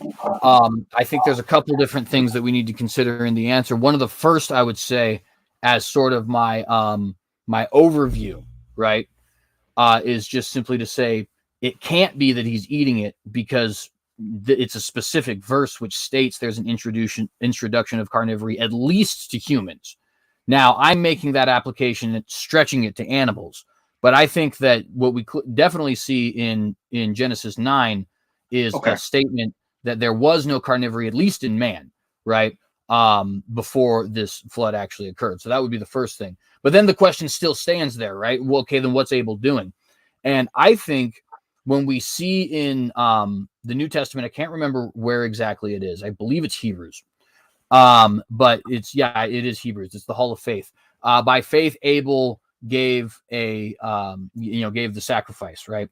I'm paraphrasing it, unfortunately, but I think you probably remember what I'm talking about. Hebrews 11, the Hall of Faith. He starts off with Abel, and he's saying, by faith, Abel gave this better sacrifice, right?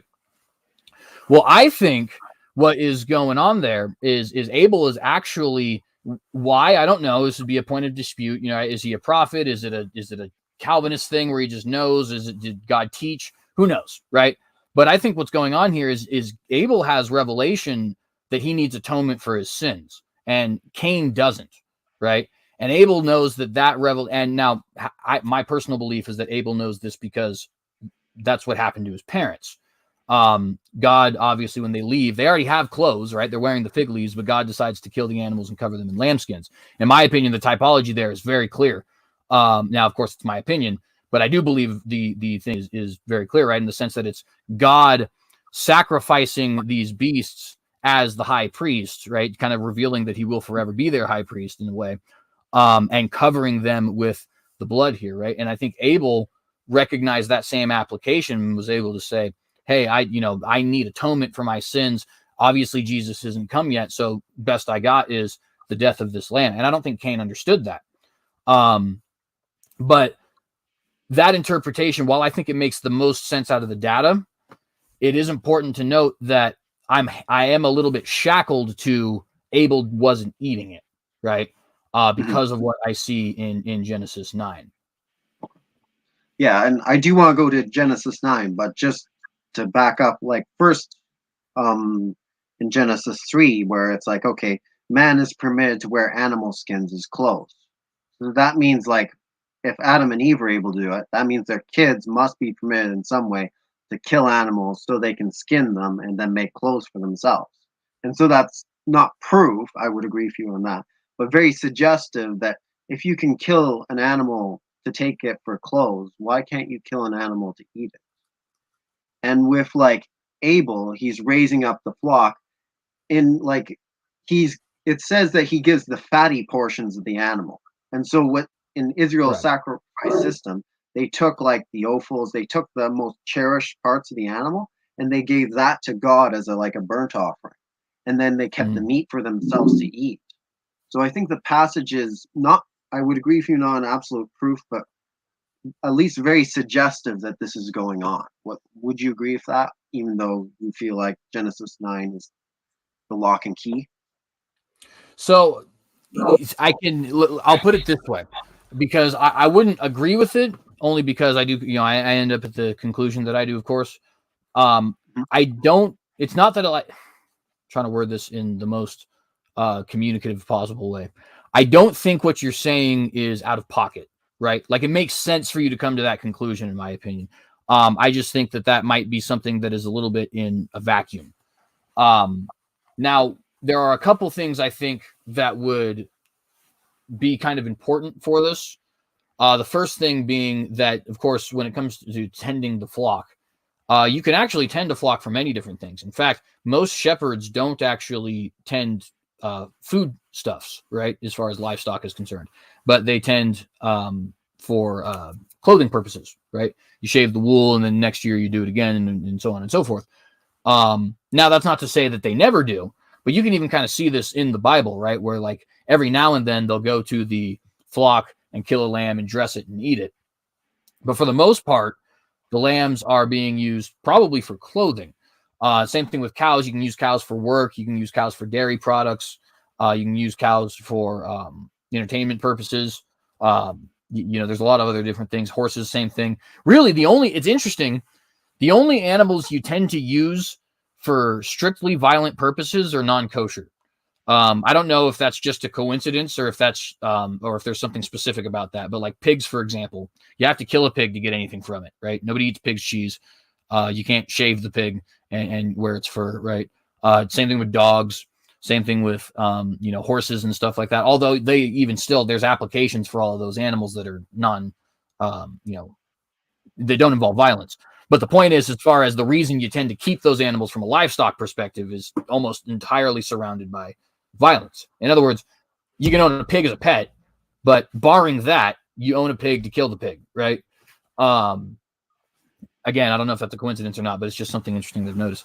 The point being that I don't think it's necessary for Abel to, in order to have livestock, I don't think it's necessary for him to be necessarily killing the animals, at least outside of this sacrificial system here that he has. Now, where I think you have the best argument, and this is obviously from the perspective of your debating opponent here today. So take this with a grain of salt. But in my opinion, where your argument here is the strongest is in the fact that Levitical law has you eat the lamb, right?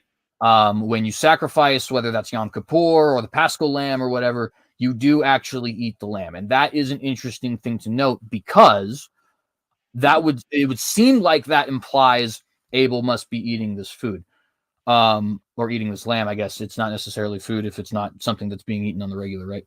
But nonetheless, um, I won't lie to you and say I have a super clear answer to that because I don't. But I think that the only way to avoid a contradiction here would be to say it must be that the sacrifice system in that sense changed at some point. Now, there is a little bit of precedent for this, and this is where I'll end because I've been going on for a minute, and I apologize for that. And the precedent here is there is no implication that Adam and Eve ate what God killed, only that they had, worn it, which I think is actually meant to literally describe the being covered by blood. In other words, it does seem to be the case that there was sacrifice going on without necessarily eating the food or eating the meat afterwards, rather, in Adam and Eve's case. And if that's the case, it could continue on to Abel. But again, that is speculative, and it's not something that I think I have perfectly thought out. Okay. Well, maybe we sort of agree. Like it's suggestive. It's just not kind of absolute proof. Like so, for me, when I look at Genesis 9, for example, I try. I Are you aware of the work of Joshua Van Nee? Like he goes into explaining that a lot of what's going on with Genesis 9, it appears to be, and I think what he's saying makes sense, is it's stating pre-existing commands and then adding new ones on top of that.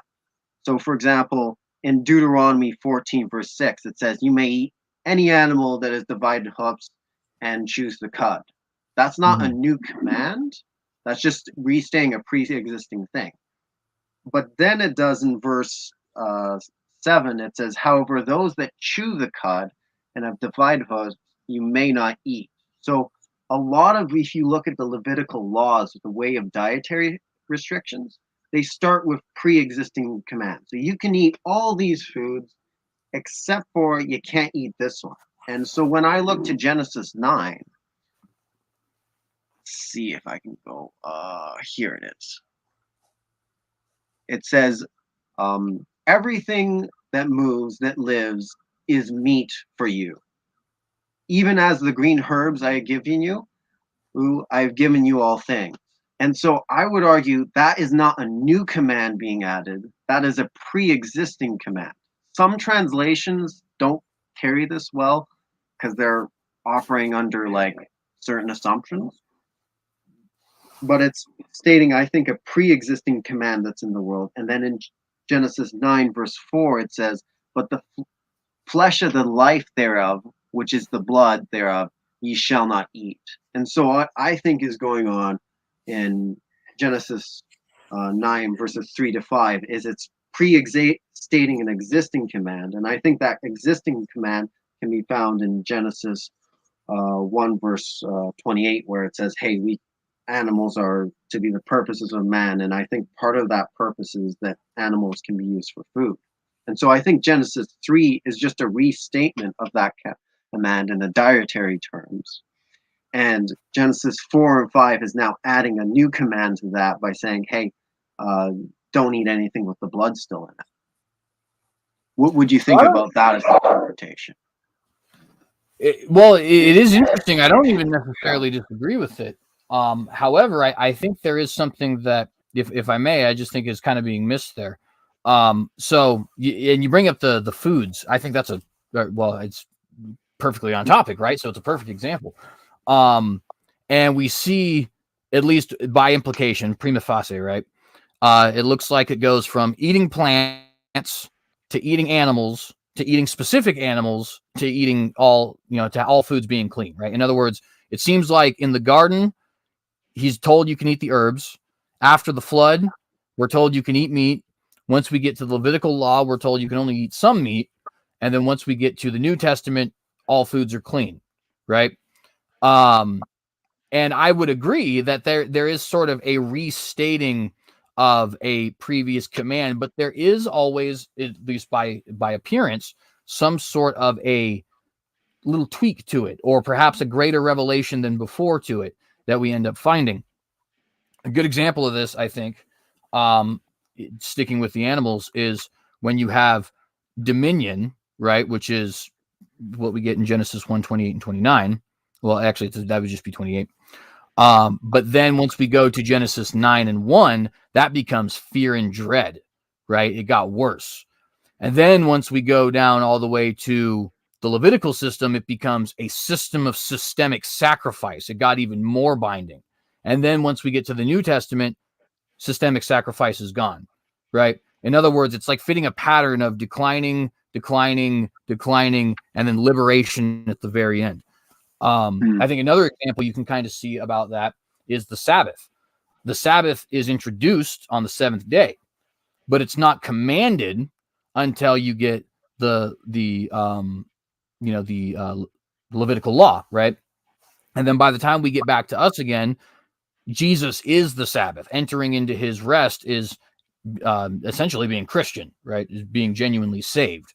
And so again, we see a pattern here of it's the same thing being used, and there's no new application there. I do agree, but there's certain points of emphasis or lacks of points of emphasis that do end up changing it fundamentally as far as how we're able to act or how we indeed do act. Does that make sense? Okay. Well, like the way I would think about it is like Genesis 28 through whatever is saying, hey, animals and plants are permitted for you.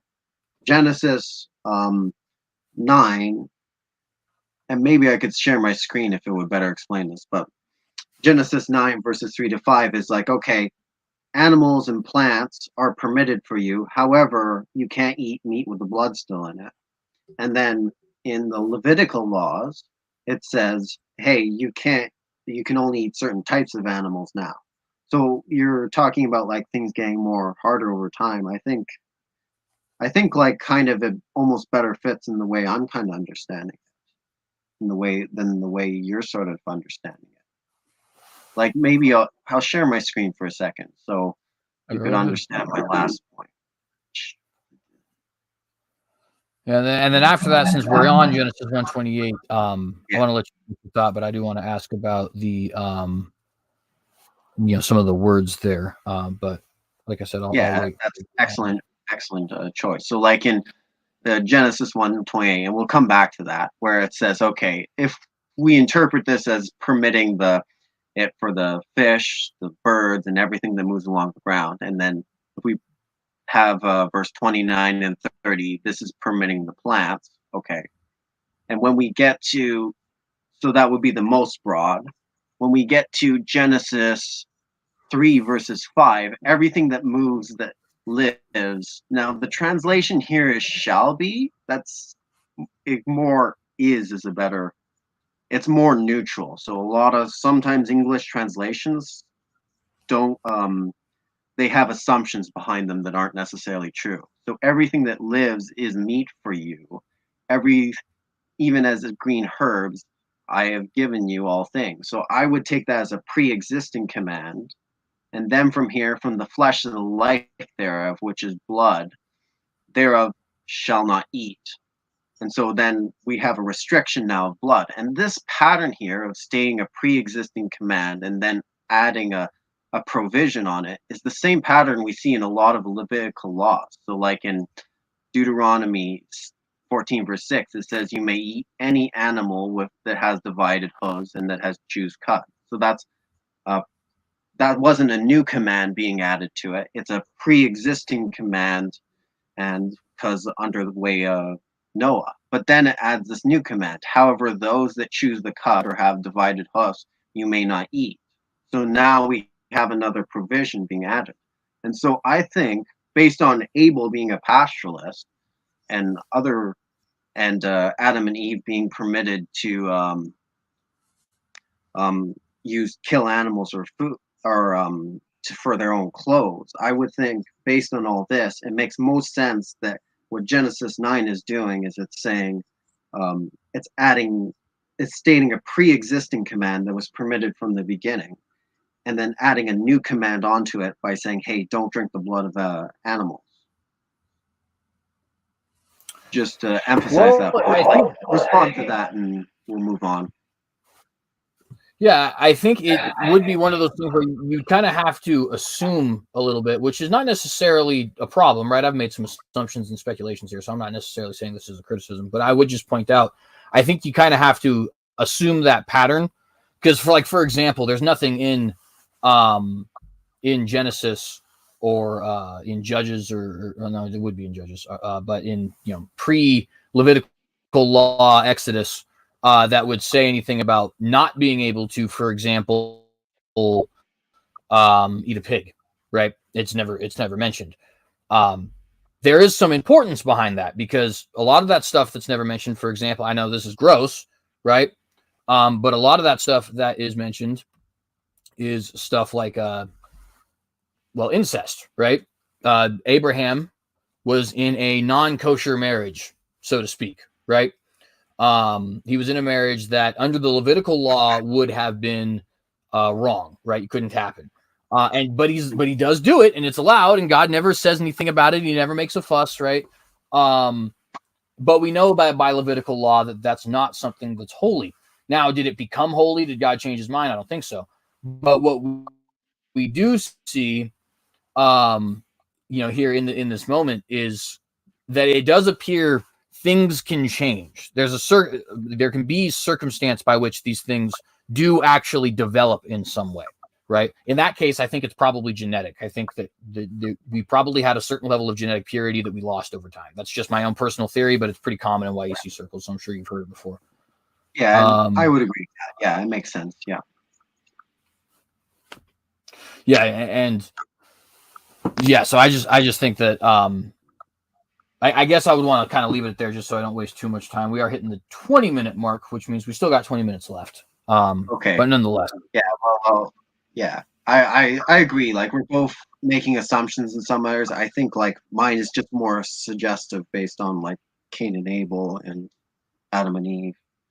But yeah, let's go to Genesis 1:28, like, because that's a main area for us. Yeah, certainly. So the main thing I wanted to question is, so we have the subdue and dominion language, right? I want to go ahead and obviously address each of them. So the first thing is radah. We'll go with the rule first, right? So the implication that is given as far as the interpretation we have here is that radah implies some level of violence or lack of consent or otherwise unpleasantries. And just to clarify, am I representing you accurately there? I wouldn't quite say unpleasant. Like, I would use like radah if you want to describe like the taming of a horse.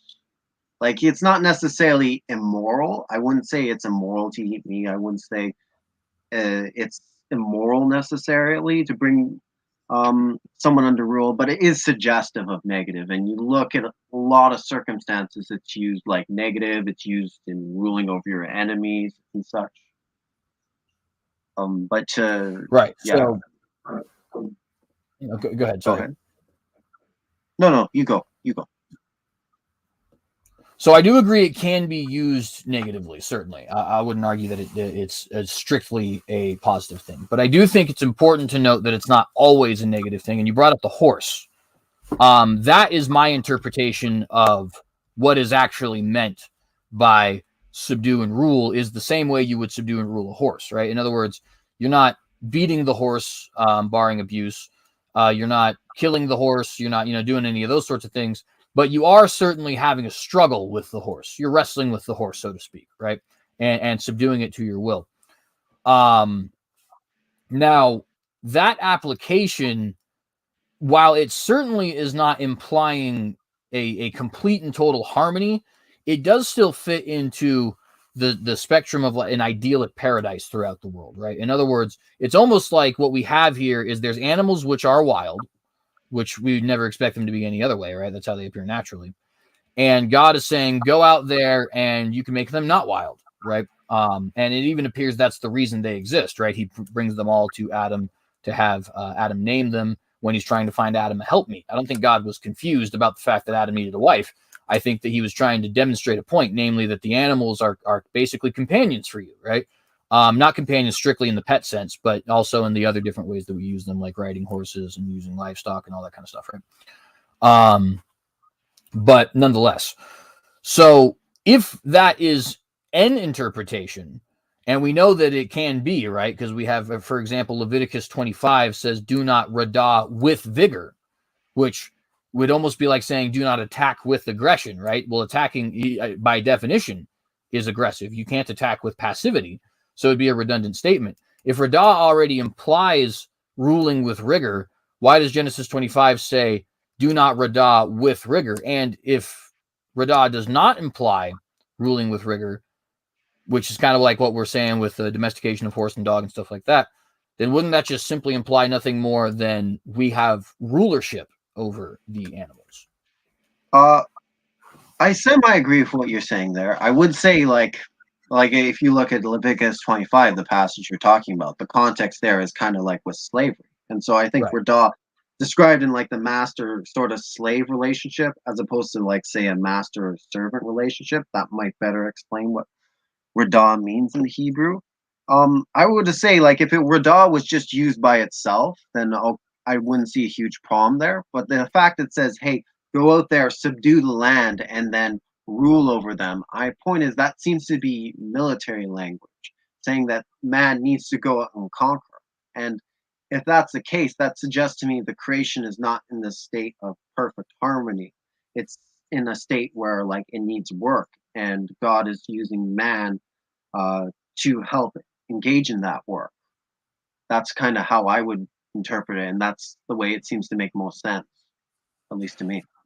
Yeah, so and I don't necessarily disagree with that. I think what my issue would be, or my contention would be a better word, um, would be that I don't think to be out of perfect harmony is necessarily incongruent with what I would describe as being idyllic. In fact, I would even go as far as to say, I think if God so chooses to have us domesticating animals in the new earth, I don't think I'd find a contradiction there. I don't think we do.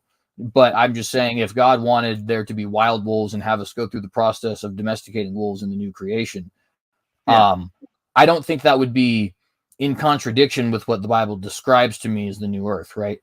Hmm. Um, and so you mentioned that it's military language, and I would agree that it is certainly a conquest language in a sense. Um, Perhaps dominion language would be a better word, in my opinion. And my reason for saying that is because, so first off, we do have, I think, some implications of these words being used about things that are non conquest oriented, right? So, for example, when you subdue the land, sometimes that's a reference to attacking the people in the land and then conquering it. But sometimes it's also a reference to farming, right? You're subduing the land in the sense that you are, actually bringing the wilds into submission. You also had, like I said, the rule with rigor, the severity being separated from the rule. Now, certainly still in a master-servant relationship, but that's one of the unique things about the Hebrews, isn't it? That the master-servant relationship was not necessarily what we today consider a slave relationship. One area I think that we can see this demonstrated quite clearly is in husband and wives. I don't know if you're married or not, but we as men are commanded to be the rulers of the house, biblically speaking. But of course, we've all seen examples of men who let that go a little bit too far, don't they? And by a little bit, I mean a lot of it, right? I think most people, unfortunately, have probably experienced men who think they're the head honcho and start, yelling and potentially swinging and all the other kind of stuff, right? Um, but of course, that's not what God meant, right? What God meant when he said that we are to rule over our spouses is that we're the leaders, right? Is that we're obligated to have the responsibility of the family, and that we're obligated to lead them in a responsible way. We have the ultimate say in some way, but that's not an ultimate say as far as how we're going to dictate all of our lives. It's an ultimate say as far as like, okay, maybe I don't maybe you like this church and I like this church.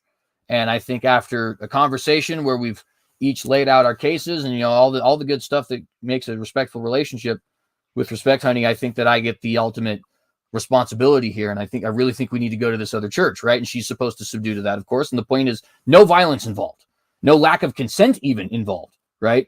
Can I And jump in on this? Because yeah, like, go ahead. oh, Definitely. I don't want to cut you off, but well, the first thing I would say is like in Hebrew, there's different Hebrew words for the word rule. So like, um, mashallah or memshallah could be you like I think it's mashallah if my pronunciation is correct, is used to describe like how the woman is to have like desires for her husband and he shall rule. That's mashallah or mashal, I think is the correct Yeah. pronunciation. So there's a different Hebrew words used to describe the way of rulership between a husband and a wife.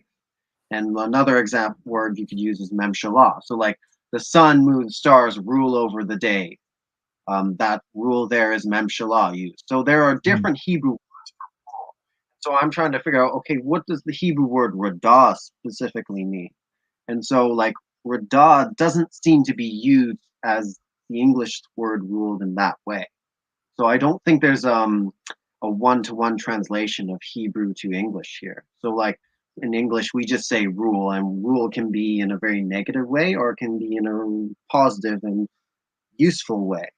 But where radah, it seems like in Hebrew the word radah is not used in the way you're trying to make it. And the other thing I would say with like subdued land, you said it, in some circumstances it can just mean like tilling the soil, but there's no instances where kavesh in the Hebrew is used in that way.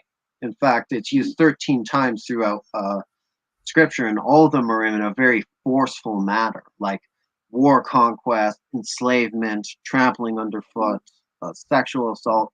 There's a lot of force behind it, and the fact that also that they're both used together, I think, is very where the strength comes. If it was just subdue, maybe you could argue it away. If it was just radah, maybe you could argue away. But the fact that they're together, and the author could have chosen instead of radah, he could have chosen memshalah, for example, and that would communicate kind of the point maybe that you're trying to say. But he chooses to use these two words together in a way that very is suggestive of war conquest. Because if I said to you, hey, go out, subdue the land of Canaan, and take rulership over the inhabitants of Canaan, you would understand immediately that doesn't mean that's war conquest language, and that's the language I'm seeing within Genesis 1:28. So go ahead and respond to that. Yeah, certainly. So now, as far as the together point, I don't know that I could necessarily respond to it, only because I don't know off the top of my head where they're used together. With the one exception being, I think it's in Joshua. I do think Josh, and that's of course explicitly a war conquest. But I do think that could be chalked up a little bit to lack of relevant information, so to speak. Right. In other words, I think that we only have that here 2 times. One time is actively in question, and the other time is what's being used to explain the first in question. Right. So I don't know if it's necessarily helpful. Now, as far as taking each word individually, though, radah. So, for example, radah can be used. It describes when Samson takes the honey out of the lion that he had killed, right? And he gets the honey. He scrapes the honey out of the lion. The actual word there is radah. Or another example of a usage of that word without any violent implication would be 1 Kings 4:24. Which is describing the kingdom, I believe, of Solomon. Yeah. But it's just saying he has rulership over all of this different land, and I think if I'm remembering correctly, it's all the land that is on the western side of the Euphrates. And of course, it's not describing him as being vicious in that passage or anything like that, but it's just simply describing the rulership he has over it. As far as the subdue, then the word for subdue in Hebrew is a very interesting word, right? As you already pointed out, it is used for sexual assault at some points, namely in Esther, right? It's also used for the subduing of the earth in Genesis 1, and used for the subduing of conquered nations in Numbers. And those are 3 entirely different applications. Right? One is to an inanimate object, one is a sexual assault, and one is a war conquest. And my point there is just simply to say, I think the semantic range of this word, it's like kabosh, I believe. Kavash. I think it's pretty, kavash. It is a V sound. That is correct. I believe it's just a lot broader than we might kind of want to accept, right? I think it can describe not only the subduing that we might find from something as heinous as the sexual assault of Esther, but also the subduing that we might find in Genesis 1. Because you got to remember, too, the subdue here, when we see Genesis 1, dominion is typed with the animals, or is mirrored, rather, with the animals, and subdue is mirrored with the land. So we're subduing the land and having dominion over the animals. Now, that's not to say that they're not necessarily interchangeable, vice versa, but what it is to say is there's a specific application, subdue the land, and the land's an inanimate object that you can't do violence against, right?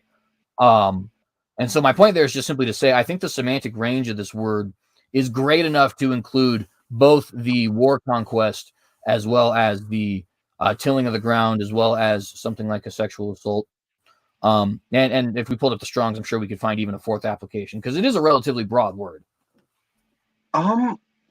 Well, even those examples you're providing, I think for subdue, it seems applicable in all areas. Like it seems like a forceful, like if you have someone who's running around like a criminal, you subdue a criminal, you lock him away, put him in prison. That seems like an acceptable use of the word subdue. I would agree, like these words, I'm not saying that it's commanding us to go out and slaughter the creation. I think you can subdue in, like in the New Testament, it's like love your enemy and all that, where like you can subdue people maybe in a peaceful way, like you can bring the gospel to them so they stop trying to kill you. So I don't think it necessarily implies violence, but I think it's definitely military language, which is suggesting that the nature surrounding the world is at odds with man, and suggesting, because else it'd be kind of strange for me to ask you to go out and subdue the land of Canaan and take possession if the land of Canaan is just like not in opposition to you. Also, like what you said with Radah here, like you cited First Kings, I think it's 4 verse 24. Yeah, Well, the context there is describing the reign of Solomon, but it's talking about how Solomon is ruling over kings that are his enemies. And so that doesn't surprise, that kind of fits quite well with what I'm saying here. It's because you're ruling over your enemies. That suggests they don't want to be ruled over, and they're in opposition to you. So that semantically, it kind of makes sense with what I'm saying still. And my pushback on that would just be, I don't know that that could be true with Solomon, because remember, Solomon, one of the key elements of Solomon's reign is peace and prosperity, right? In fact, the only reason he's allowed to build the temple is because he was not a man of war. So the implication, I think, there would have to be, now, if this was David, I could see what you're saying, right? Because David is a man of war. David conquers the Philistines. And so, you know, that there's a oppression there that is said to be going on. And you could say the same with a lot of other guys, right? Joshua, Rehoboam, Josiah. You know, Joshua's not even a king, but it's still true of him, right? But with Solomon, and not Solomon alone, but Solomon in particular in this instance, for sure, I don't know if that can necessarily be said, because yes, he's ruling over these enemy nations that his father had conquered, but he himself is not actually having any sort of violent dominion over them. In fact, he seems to be precluded from such an idea by, you know, the passage that says, you know, David, you're a man of war, so you can't build my temple. Therefore, I'm going to, you know, have your son do it, which of course is Solomon. But like, okay, like, but within that kind of rulership, like, you can threaten violence and keep peace into the land, or be cunning, or however. That it still says, though, it's ruling over your enemy, and that suggests like, hey, you have enemies. And so I think even in this context here, even if the more areas where you try to go to, it still kind of actually works and makes sense. And so I think very least Genesis 1:28 is very suggestive of that's what's going on here. Well, and I would say there is one element to that I do agree with, in that I do think that there is a implication in Genesis 1 that which you are subduing is not previously subdued, right?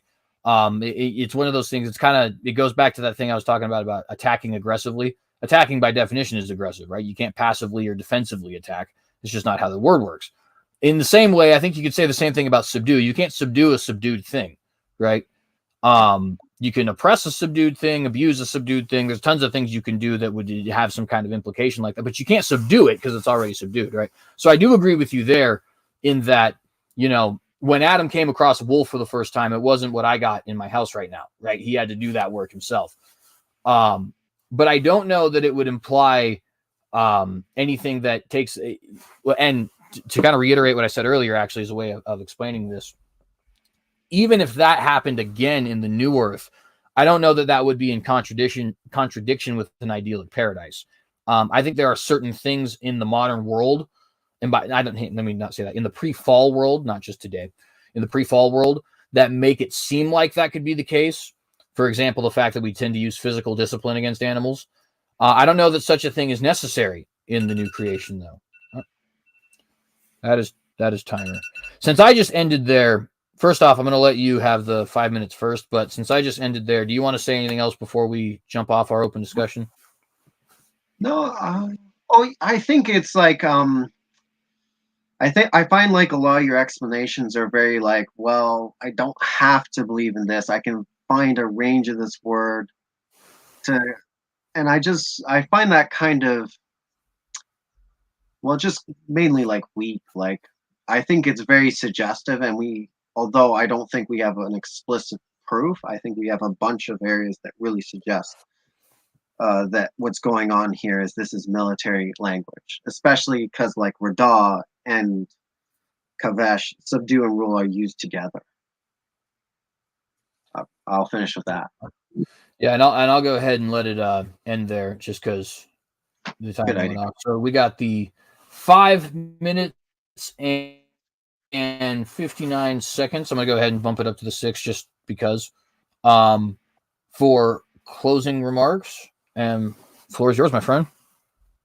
Alrighty. I'll share my screen again, just so I can look at the scriptures and people can see what I'm looking at. Okay, share screen. All right. Wow.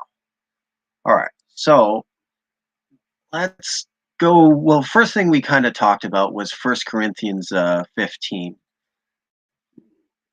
First Corinthians, and I just not sure I find his answer satisfactory. Where Paul here is citing Genesis. He's looking to Adam's created nature. I believe he's citing Genesis Genesis 2 verse 7. Yeah, Genesis 2 verse 7. So it says, "So it is written, the first man Adam became a living being." Okay, so he compares the original body of Adam here, and then he says the last Adam, referring to Jesus, is a life-giving spirit. The spiritual did not come first, but the natural. After that, the spiritual. The first man was of the dust of the earth. The second man is of heaven. As was the earthly man, are those who are earthly. As is the heavenly man, are those who are heavenly. Just as we are born in the image of the earthly man, so too shall we bear the image of the heavenly man. I declare to you, brothers and sisters, flesh and blood cannot inherit the kingdom of God, nor does the perishable inherit the imperishable. So here, Paul is comparing Adam with Jesus, and he quotes his Genesis 2:7. So he doesn't quote Adam's fallen nature; he quotes Adam's original nature. And then he says, "Hey, flesh and blood can't inherit the kingdom of God. Perishable can't inherit the imperishable." So I think Paul is saying, "Hey," and I think CJ agrees with me on this, that we have to inherit a new body. And so I think this is strong evidence that Adam's original body was a natural body. Now, I think based on I think Adam did have immortality, but that was only because he was in the garden and he had access to the tree of life. If he didn't have access to the tree of life, which happens at the fall when he gets kicked out of the garden, then he became doomed to die. He grew older, he died, he aged. Death became a certainty for him. Where if he hadn't sinned, he could have become maybe the second man and adopted into the body of Christ. But so I don't find CJ's explanation satisfactory there. Let's see. Where to go to next? Yeah, we can go to Genesis 9. I think we covered that very much. I would go with Romans 5:12. I would say through one man death entered, and death through sin. So death spread to all men because all men sin. Oh, do I have it? I would say what's going on here is Paul views um, death as being how do I put Paul views death as being a part of the law, and so I think the knowledge of good and evil and morality came about because of Adam eating from the fruit of the knowledge of good and evil. And so I think Paul compares to the law given out through the Torah and the commandments with the knowledge of good and evil. Although it's good and of its nature, what happens is you become like a slave to the law, because now you're capable of breaking the law. So if God didn't give any of us any commandments, uh, you could not break any of the commandments if God never gave. But the more we understand about morality, the more we can fall into transgression and fall into sin, because sin is transgression of the law. And so the sin leads to death. And so that's why I think in Genesis, Adam made resulted in the fall. Is if he hadn't had knowledge of morality, he could stay in God's nature and not have to do it. But because he ate from the fruit of the tree of the knowledge of good and evil, well, he fell into sin. And so, like Paul, I'm having a tough time finding it. But Paul, in one place here, he says, I was once alive apart from law, and then sin entered me. Then I learned the law, and then sin entered me, and I died. So Paul associates death with the result of the law being provided here. And so I think the fall is much more understandable within this context of understanding morality. And I don't think we hold animals morally accountable. And so I would kind of be interested if CJ believes that animals need salvation, because I don't think animals do, because I don't think animals possess the knowledge of morality of good and evil like humans do. So I don't think animals need to have like a come to Christ moment. Because they don't have knowledge of good and evil much like we, in a way we do. Another thing, another area I really wanted to go to based on his opening, we didn't really have time, is where he talked about how I would agree with him, like Revelation can have some symbolic elements, and I don't really want to get into that kind of worms. But he talked about there would be in the 30 new heavens, seconds. okay, a new temple, and talked about in Ezekiel. But if you go to John chapter 2, verse 19, we learn what the new temple actually is. Jesus answered them and said, destroy this temple, and in 3 days I will raise it up. And then it goes on to say, like, and the Jews replied to him, for 46 years was the temple in building, and wilt thou rear it up the third day? Then it says in verse 21, he spoke of the temple of his body. And so I think the Time. third temple is the body of Christ. And we ourselves can be temples in which God dwells in. And how much time do I have left, CJ? That actually was the time there. Perfect then. Go ahead now. Thank you, sir. And I'm going to go ahead and just get a brief solo layout here. All right. Oh, not all right. Can't take extra time. That would be unfair. Let me start this. There we go. Now, all right. This has been a great conversation. I absolutely loved it. And by the way, Darce, just so you know, I don't just say that for the audience. I genuinely mean that. This is definitely a good conversation. I think it was an edifying conversation, and I appreciate you being here today. So I want to remind you guys, Proverbs 27 says, let someone else praise you. This is verse number 2. Let someone else praise you and not your own mouth, an outsider and not your own lips. So if you guys thought that I had a absolutely smashing, knock it out of the park, 10 out of 10 would recommend kind of performance today, I'd like you to say so and not for me to say so. Proverbs 27 in verse number 17 also says, as iron sharpens iron, so one person sharpens another. So if you think that I just completely stunk up the joint and you're like embarrassed to be holding my position here today, or even you really like Darce's position but are still embarrassed for me anyways, also do let me know. Constructive criticism, comments, critiques, questions, anything like that is definitely welcome. And I appreciate you guys participating in this well, what would we call this? I don't want to call it a game because it's not a game, but in what we're doing here, right? In helping to improve the content that we have here. I want to say briefly, just because it was a great question, and I want to answer it real quick. He asked if animals needed salvation. And there's a tongue-in-cheek way in which you could answer yes, which is since we have dominion over the creation does need to be reconciled because of our fall. I believe that's what Colossians 2 is suggesting. But of course, in the sense that do animals have sins that they're held accountable for, and do they need atonement for that? No, I don't believe that, right? That said, though, it does bring up some interesting questions, right? Especially when you consider things like Colossians 2, like Isaiah 11, right? Where it seems like we have not only reconciliation of the creation, but also a new creation, new earth, new animals, wolves, vipers, even showing up in heaven.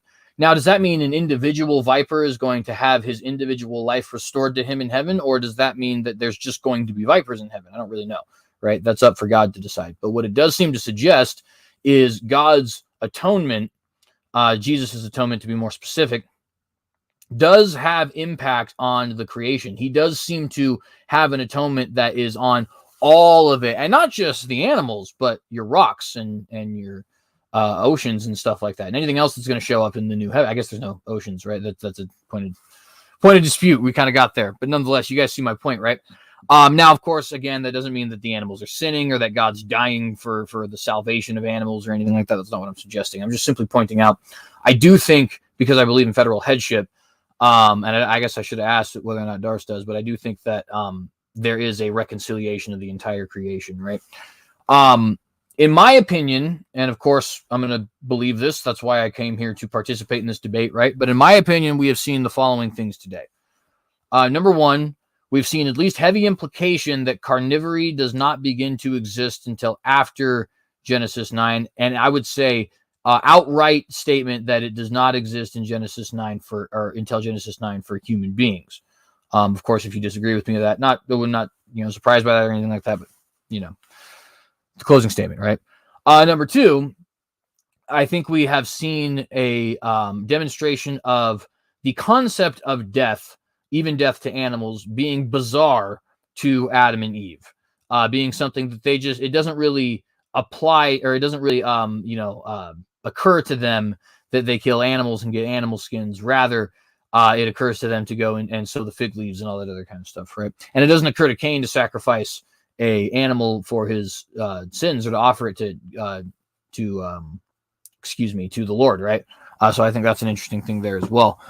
Number three, I think we have seen that which was good for the geese, was good for the gander. In other words, it does appear humans and animals were eating the same sorts of things, and also when we were being cursed, having the same sorts of curses applied to us. That at least seems to suggest that as death entered in for us, it entered in for them. As carnivory entered in for us, it entered in for them. As thorns and thistles entered in for us, it entered in for them. And I would say probably even as far as childbirth also, although as previously pointed out, childbirth for humans is particularly egregious. There was a time when a quarter of all women giving birth would die, and that was not even a long time ago. It was like 100 years ago. Maybe 150 years ago, a little bit longer than that, but you guys get the point. Those, in my opinion, are the three implications that we have been given here. I would end this by saying that I think this is an in-house dispute.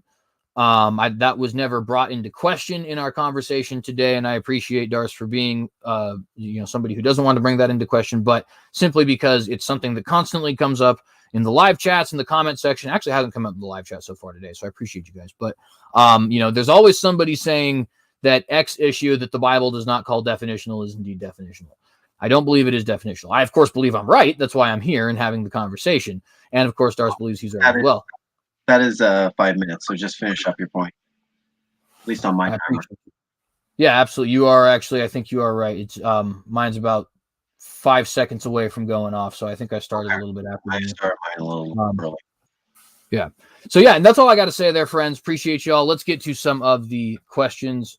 And by the way, just in case anybody is wondering why Darce let me know that time, whereas I let him know before, I made sure that we were both having phones. That way we could keep even time. So in case anybody's wondering about that. So we don't have very many questions, but that tends to be the case when we're not on one of these debate channels. First one is for you. Nicholas Proclaimer of Messiah says, is that shall be, and I assume he's talking about from Genesis 9, shall be meat for you? Is that shall be or is an imperative? And if so, does that not imply that the command is given at that moment? I think it's a descriptive statement. I'm not a complete expert on the Hebrew. I would recommend someone like Joshua Fani, who goes through it and just points out it's a lot of neutral air. It's neutral, so it's not. I wouldn't say like it's an imperative. Certainly. And I would simply say that I don't know. I don't have enough knowledge to say one way or the other, so I'm not going to comment on that one in particular. Our next question was also from Brother Nicholas. Let me make sure I can find it here. And it was also to you.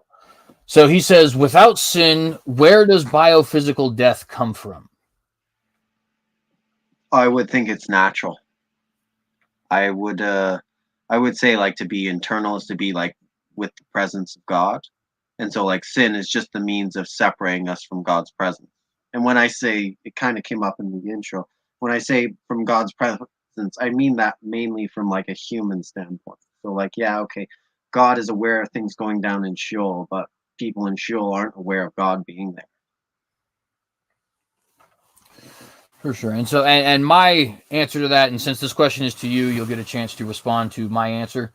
But my answer to that is that I believe that the death of creatures, and I would even say like the withering of plants. I wouldn't go as far as to say like thermodynamics and stuff like that, because I think that's getting just way above my pay grade, and I'm not a scientist. But it does seem to me like destruction, right? And I think that is everything from us dying to oceans destroying beautiful mountains and making sure they're rubble. I don't think those things were present in the original creation.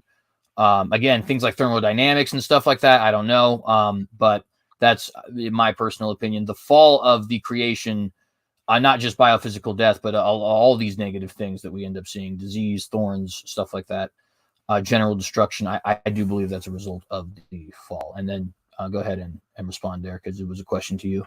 Yeah, there's so many areas where we could talk into, but like in Genesis, like does in my mind seem to be describing that it's there because it's describing the earth being in a state of tohu vabohu and formless, and bohu is used in the book of Isaiah to refer to like the rubble of a city. So I do think there's like I think the opposite of life is death. So I think non-existing like earth and matter would be technically dead in a way. And so I think God is creating life in Genesis. So I think it's just not perfect. So things decay back into that original state of being tohu vabohu. And in the new heavens, new earth, it's ultimately a perfect state where it doesn't decay anymore and it never reverts back. For sure. So real quick, I do want to, we get to our next question, but I want to acknowledge Jamie Russell is having a open mic after show. If anybody's interested, there's a link right there. I'll go ahead and pin it.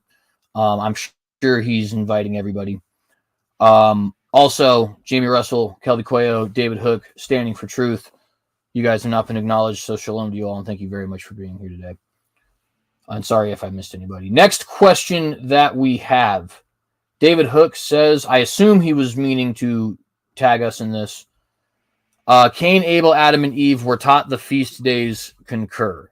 Correct me if I'm wrong, David, but I think what you're asking is, were Cain, Abel, Adam, and Eve taught that the feast days would occur? With an O. I believe that's what he's trying to ask. If I'm wrong about that, correct me, David. But let's go ahead and just assume it's that and answer. I would say I don't think they were. I don't see any implication that they had knowledge of the Passover or Sukkot or stuff like that. And in fact, I would almost wonder how they would, right? Because like the application Christians get of Passover has an already existing Passover by which to type. Also, the Passover for the Jews, well, they experienced it and then commemorate that moment. I don't really know what like would Adam be celebrating and looking forward to the liberation of a people that aren't even yet enslaved? You know what I mean? I don't know. It'd be interesting, I think, but I would say no. Go ahead and give your Yeah, response I there. think I would agree with what you're saying there. I don't think they could have known about Passover because Passover is, although I think it looks forward, I think it's celebrating like the Passover lamb. So I think they would have had some basic ideas though. Like I think there's things from Genesis that kind of point forward. So like the idea of animal skin. So the idea that you can kill an animal and take its skins and wear it, and that covers up your nakedness. I think that's you see like that idea of atonement in the later parts of Leviticus. So I think there's like suggestions of earlier ideas they would have had, and that's why when I'm saying pointing to Cain and Abel, my point is it's not an absolute proof; it's more circumstantial evidence, and I think it's very, when put together, very strong and suggestive that I'm correct here. For sure. And I don't think there's anything I have to add there, so we can move on to the next question. By the way, guys, there wasn't very many questions, so if you guys still have them, you can throw them in the live chat now. But nonetheless, I know that we didn't have whenever I decide to do these on my own channel, we have a larger audience than we usually get, but still not as large an audience as we would get if we were on a Brother Like Standing for Truth channel. Which, by the way, y'all should go subscribe to Standing for Truth channel because that's where you're going to get. I used to say the Gospel Truth had the best debates on theology. I got to be honest with you. Donnie has really put a run for Marlon's money in as of the last year, like for certain. I can no longer say that. I can no longer even come close to saying that with as much gusto as I used to. They are about even now. Donnie does have the added note of being his own apologist. So in that sense, I think he's actually probably winning now. Nonetheless, you should be subscribed to both. Gospel Truth and Standing for Truth are fantastic channels. But for whatever it's worth, I think Standing is finally, in my opinion, has made that jump. At any rate, was Adam more intrinsically mortal? Was the I don't know what that means. Tree. That's what he means. Sorry. I think Was he Adam means intrinsically mortal? Was the tree of life necessary as a provision for ongoing life? I don't know if he tagged me as in that's directed to me, or if he tagged me as in I want you to get knowledge of this question. But I would say I believe Adam was immortal originally upon creation. I think the tree of life only became necessary for continued immortality after the fall. The same way I think that human beings, if we were not sinning, would not necessarily need a Messiah. Now, everybody does sin, and it's impossible for us not to sin. But I think the Bible describes us as needing salvation because of the fact that we are sinners, and therefore, if we removed that because, we wouldn't need salvation, right? Yeah, I guess that kind of would be where I end with that. You could go deeper, but I think it might be unnecessary. It might even get more confusing if I went deeper.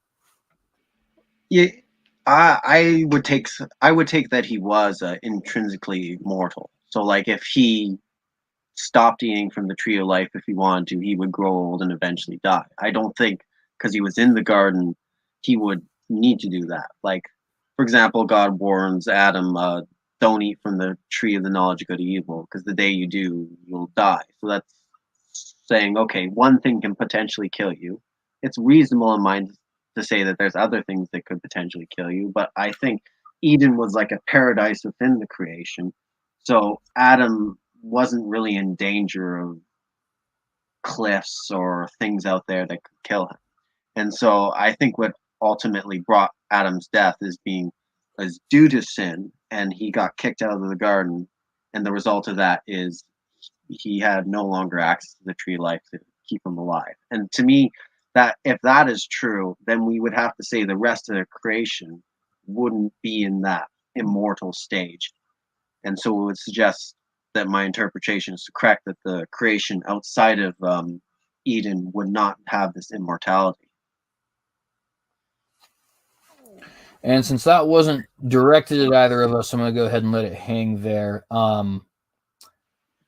Brother Nicholas says Marlon can preach, though. That's true. That's true. And again, subscribe both to TGT and SFT because they are the best. Yeah, exactly. Looks like we may be done with the questions. Looks like we are. So, with that, friends, I appreciate every single one of you for being here. If you liked this video, please remember to like and share this video. Get this out to your different audiences, social media accounts, friends, family, congregations, whoever you think would benefit from it, and nobody more. Certainly appreciate you guys thinking anybody would benefit from it. I think it was a pretty good conversation, but of course, that's not for us to decide. That's for y'all and the Lord to decide, and hopefully y'all with the guidance of the Lord to decide. But nonetheless, I appreciate you guys tremendously. Here is a link to Darce Vader's channel.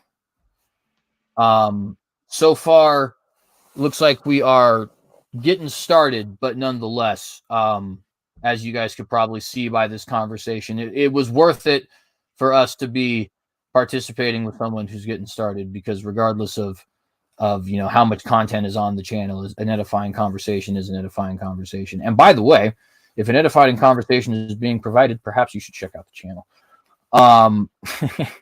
Nonetheless, I appreciate you guys tremendously. Remember, there is an after show at Jamie Russell's channel, open mic, if anybody's interested in going there and sharing their thoughts. Leave any questions, comments, criticisms, concerns, critiques, anything of that nature in the live chat below, or in the comment section below, rather. And yeah, please remember, like, share, subscribe, hit the bell to get notified every time we go live. Thank you guys very much. And anything you have left to say before we head out? Yeah, it was great talking to you, man. I feel like we could talk for another 10 hours and maybe get through this subject. There's so many areas. Yeah, thank you for having me on. I enjoy all the stuff you say. I agree with a lot of what you said in your closing, except for about headship. I don't accept headship. But yeah, it's great talking to you, man. And God bless you. Yeah, absolutely. And God bless you as well. And thank you guys very much for participating with us here tonight. If the Lord wills and tarries, we will see you again tomorrow with a conversation, not a debate, but a conversation with Kevin's Biblical Discussions, talking about where the line is drawn on eternal security. So I believe that'll be a very edifying conversation. Kevin's a good brother. And without further ado, friends, we are out.